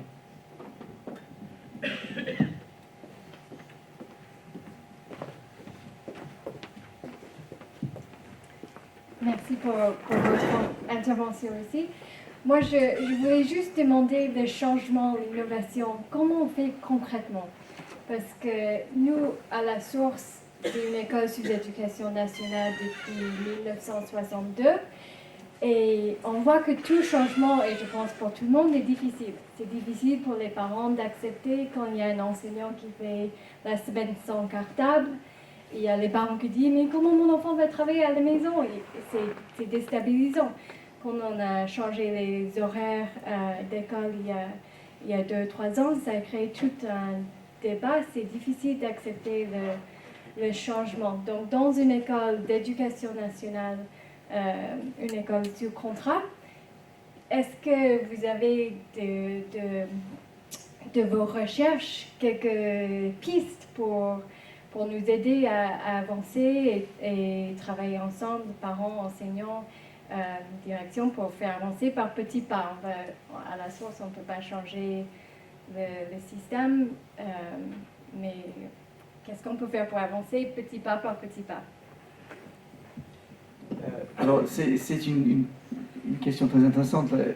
Je crois que la première question qu'il faut poser, c'est où voyez-vous les problèmes, les lacunes, et où voyez-vous les choses qui sont bonnes et où on devrait progresser.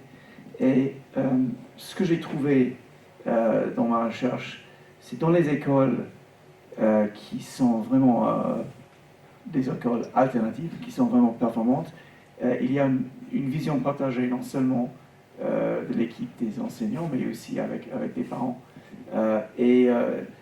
Tout le monde est rassemblé autour d'un projet. Et c'est compliqué, c'est sûr.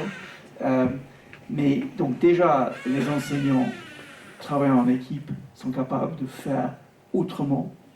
Ça, j'ai vu très souvent. Et assez, même dans le public, dans le système public, j'ai rencontré des équipes d'enseignants, surtout dans des écoles extrêmement compliquées, qui travaillent bien en équipe et qui font différemment. Et ça marche. Parce que c'est l'équipe qui fait en sorte. Et donc, si les parents s'associent à ça, ça peut vraiment changer. Donc là, il y a plusieurs façons. Soit, je ne sais pas si vous avez des réunions régulières avec avec la direction. Est-ce que vous faites partie d'un groupe qui travaille sur l'avenir de l'école? Je ne sais pas, est-ce que vous avez ce genre de comité? Oui, voilà. Donc déjà, c'est une bonne chose. Mais en plus, je crois que vous pouvez aussi imaginer, en travaillant ensemble, surtout sur une auto-évaluation de l'école. Vous avez tous un intérêt de faire cette évaluation, de regarder, trouver des méthodes qui ne font pas peur, qui ne font pas mal, mais qui sont utiles pour tout le monde, de dire voici les éléments qui sont bien, mais aussi les éléments à progresser. Donc je crois que c'est ça que j'ai vu dans plusieurs écoles, et c'est parfois compliqué, mais si ça arrive à la fin à quelque chose qui soude l'équipe, c'est intéressant en tout cas. Est-ce qu'il y a d'autres questions?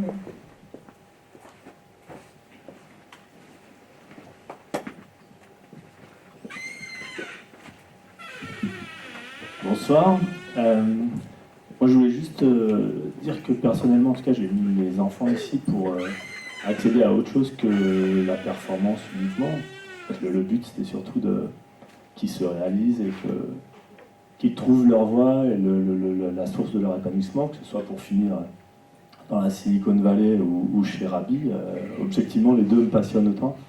La question que je me pose par rapport à différentes choses qui ont été dites, c'est est-ce que ces écoles que vous avez analysées, elles sont capables aujourd'hui de se regarder un petit peu et de tenir des statistiques sur le devenir des élèves qui sont passés par chez eux et des stats qui tiendraient aussi bien compte finalement de leur salaire, même si personnellement je m'en foutrais peut-être un petit peu, leur type d'études, leur type de métier, mais aussi leur rapport au bonheur et à leur épanouissement. Alors, la réponse est oui, sauf pour la dernière partie. Donc, il n'y a pas de classement selon bonheur.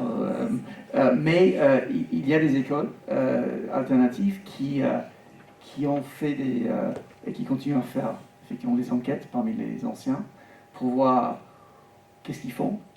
Alors, on voit tout de suite après le bac, ou s'ils passent le bac déjà ou pas, et après qu'est-ce qu'ils font. Souvent c'est très variable, donc il y a un peu de tout. Donc, alors, il y a donc les écoles, surtout de Steiner Waldorf, là ils mettent l'accent beaucoup sur l'art, la création, et assez souvent, si vous regardez dans les orchestres, il y a même un site sur les alumni, les anciens de Waldorf, qui montre qui joue dans un orchestre, qui est devenu peintre, qui est devenu orfèvrière, mais aussi prix Nobel médecine, donc ça n'exclut pas l'autre. Donc, et effectivement, dans les statistiques que j'avais vues, quasiment toutes les écoles avec les pédagogies différentes, avec une approche différente, ont donc énormément de l'homme et de l'ancien qui font plein de choses différentes. Donc c'est pas du tout le fait que voilà, tout le monde passe le bac S et fait après prépa et voilà, c'est pas du tout ça. Donc je crois que un des éléments dans une école qui est très engagée, c'est effectivement cette notion de l'élève peut devenir ce qu'il aimerait devenir. C'est donner la confiance et donner les outils pour bien réaliser ce qu'il veut faire. Et effectivement, comme je disais, donc les écoles Steiner, mais aussi les écoles Freinet, là, il y a un peu de tout dans tout ça. Pour le revenu, là, Non, mais c'est vrai que l'essentiel, en tout cas à mes yeux, moi, c'est la notion d'être content d'être là où on est, en fait, vraiment, et du coup, du bonheur qui va avec. C'est un sujet dont on a beaucoup parlé avec différents parents ici. Et si je reprends par exemple un des sujets que j'avais évoqué avec Yves quand j'ai inscrit mon premier enfant ici, c'est pas forcément qu'il soit ni chez Google ni chez Rabi, c'est peut-être même qu'il soit plombier et qu'il soit content d'être plombier si c'est ce qu'il a envie d'être. Et c'est vrai que moi c'était une des notions qui m'avait un peu choqué sur l'école de la République française, c'est que tous les copains qui étaient plutôt manuels, j'avais l'impression qu'on les a envoyés à l'abattoir. Et du coup, j'avais posé vraiment clairement cette question à Yves pour savoir si ici, si tout à coup il y a quelqu'un qui est manuel, il sera encouragé dans cette voie si c'est quelque chose qui lui plaît, parce que finalement c'est quand même l'essentiel. Et on a besoin de plombiers, accessoirement. J'ai une autre question sur l'exigence. Vous avez pas mal parlé de performance et d'exigence, et j'ai l'impression que c'est peut-être le point qui a un peu fait que certaines personnes ont tiqué. Sur l'exigence, à quel moment les écoles dites pas comme les autres considèrent que c'est quelque chose qui doit plus venir du professeur mais de l'élève lui-même? À quel âge ou selon quel moyen on essaye d'apprendre à un élève d'être exigeant vis-à-vis de lui-même plutôt que d'essayer de lui fixer des objectifs par la voie des professeurs, des différentes méthodes? Là, vous touchez un point clé. Effectivement, exigence, c'est pas le prof. Alors, c'est pas le prof qui dit tu dois faire ça, c'est simplement aider l'élève à progresser, à aller plus loin. C'est ça aussi l'apprentissage, l'autorégulation de l'apprentissage, c'est-à-dire découvrir la satisfaction d'aller plus loin. C'est ça que je voulais dire avec l'exigence. Ça ne veut pas dire que tout le monde va finir à l'école polytechnique, mais si on réussit à se dépasser, à progresser, et c'est la progression qui est très importante. Et si vous voyez donc, tout ce qui est dans Hattie aussi, là aussi, il a découvert, c'est la progression, c'est l'ambition, l'envie de progresser, et le soutien à faire progresser qui donne de la satisfaction. Et ça, c'est l'apprentissage visible. Donc voilà, ça ne veut pas dire qu'il y a donc un absolu ou des limites claires. C'est simplement de dire tu es capable de mieux faire, de faire plus, davantage, continue comme ça. Et avec cette progression, il arrive aussi donc la satisfaction qui est voilà, et surtout la confiance qu'il y a avec.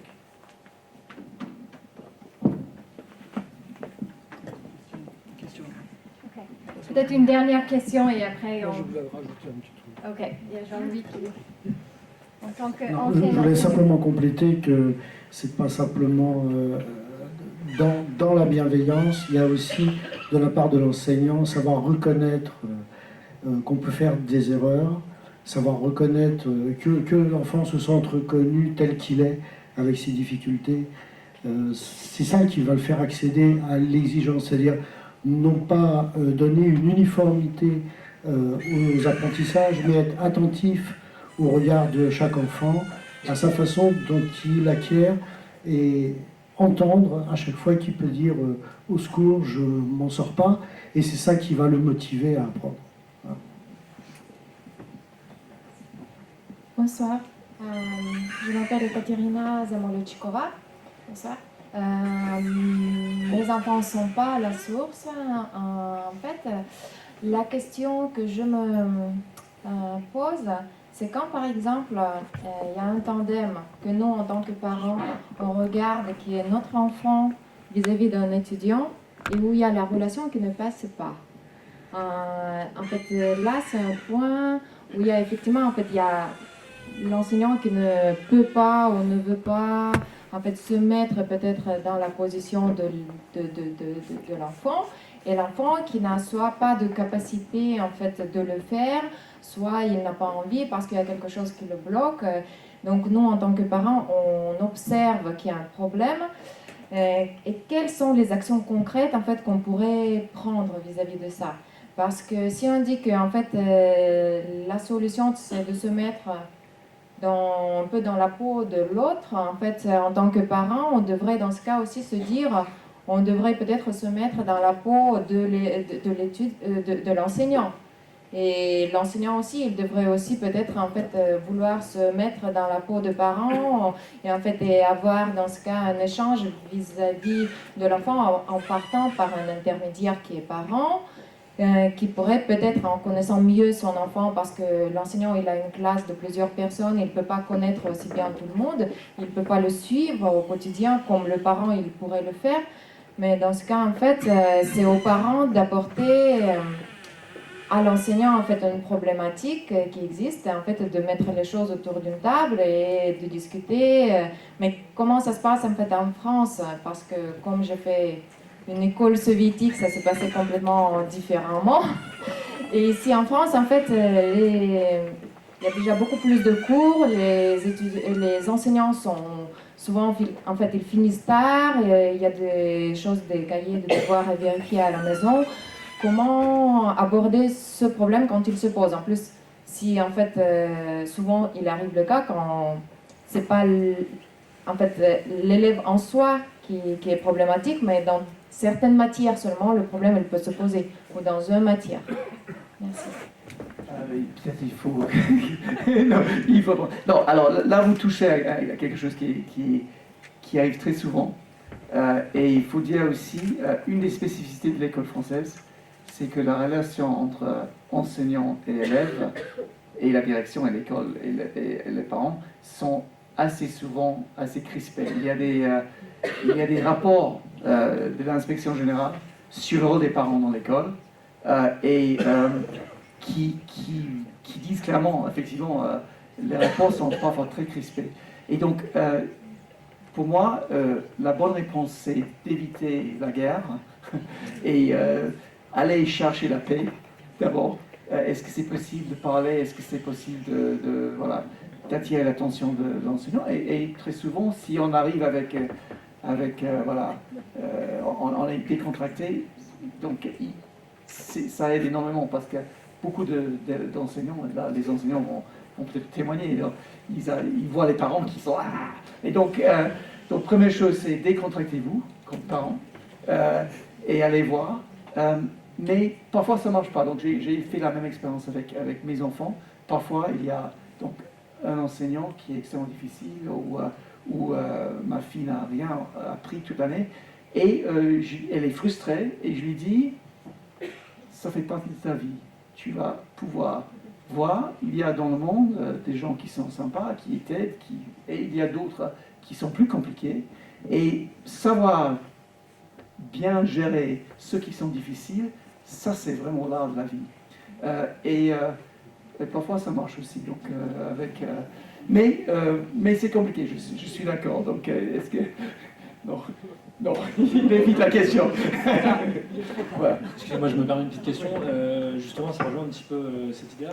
C'est comment on parle beaucoup de l'élève, mais comment je ne suis pas enseignant, je suis parent, je suis jeune parent, donc je ne connais pas grand-chose, c'était très intéressant.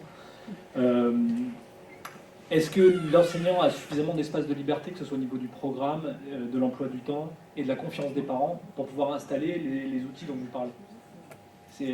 Comment l'enseignant peut faire dans cet espace-là, qui est quand même assez, j'ai l'impression, étroit, pour développer du travail en équipe, développer, laisser le temps d'expression pour l'enfant, etc. Alors, il y a plein de choses que l'enseignant pourrait faire et peut faire. Il y a aussi des choses qui sont extrêmement difficiles.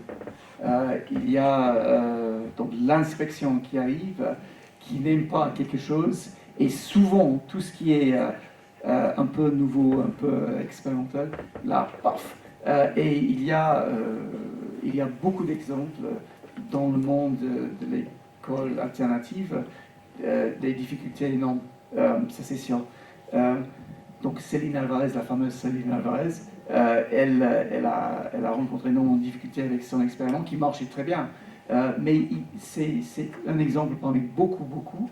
Chaque fois qu'il y a donc les tentatives de faire différemment, c'est compliqué d'avoir l'aval de l'inspection et les parents parfois, qui sont aussi très conservateurs parfois. Donc c'est compliqué.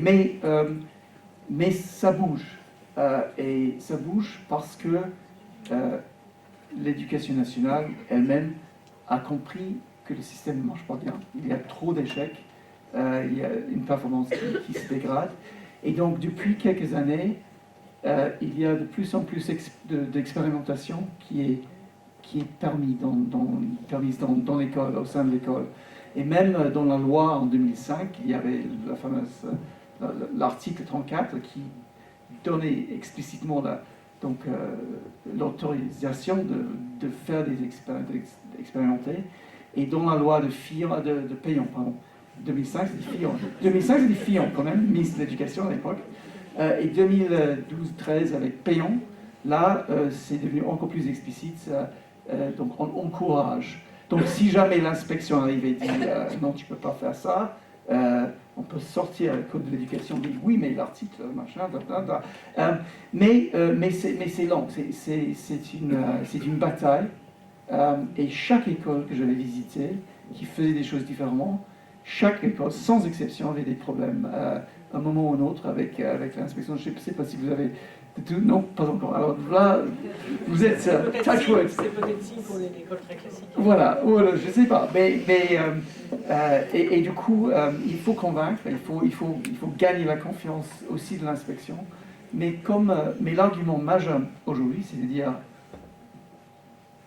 on est dans une crise, finalement, avec l'éducation, et le monde qui bouge. Donc il faut essayer des choses. Pour tout ce qui concerne le travail en équipe, mais là les enseignants vont me corriger. Mais je crois que vous pouvez quand même construire vos classes un peu comme vous voulez, un peu. Le programme, là, ça c'est compliqué parce qu'il faut suivre le programme, il faut faire dans l'ordre, etc. Mais là aussi, je crois qu'il y aura sûrement de plus en plus de flexibilité dans les années à venir. Et je suis prêt à parier que dans 10 ans, l'école française qu'on voit aujourd'hui ne sera pas du tout la même, parce que c'est intenable. Merci beaucoup, merci à vous tous d'être là. Merci On vous encourage d'approfondir ce qui a été dit ce soir avec les 2 livres, Ces écoles pas comme les autres, où on achète bien les écoliers. Vous pouvez acheter en librairie. Ou sur Facebook, il y a une page sur Facebook où il y a toujours un débat. Donc je mets des articles et il y a des commentaires, etc. Donc si vous voulez continuer à débattre, donc n'hésitez pas à aller sur Facebook. Et merci à vous de nous avoir donné des bons outils pour continuer et aussi de nous avoir rassuré qu'à la source, je pense qu'il y a beaucoup de choses où ça se passe bien et on est bien dans cette école.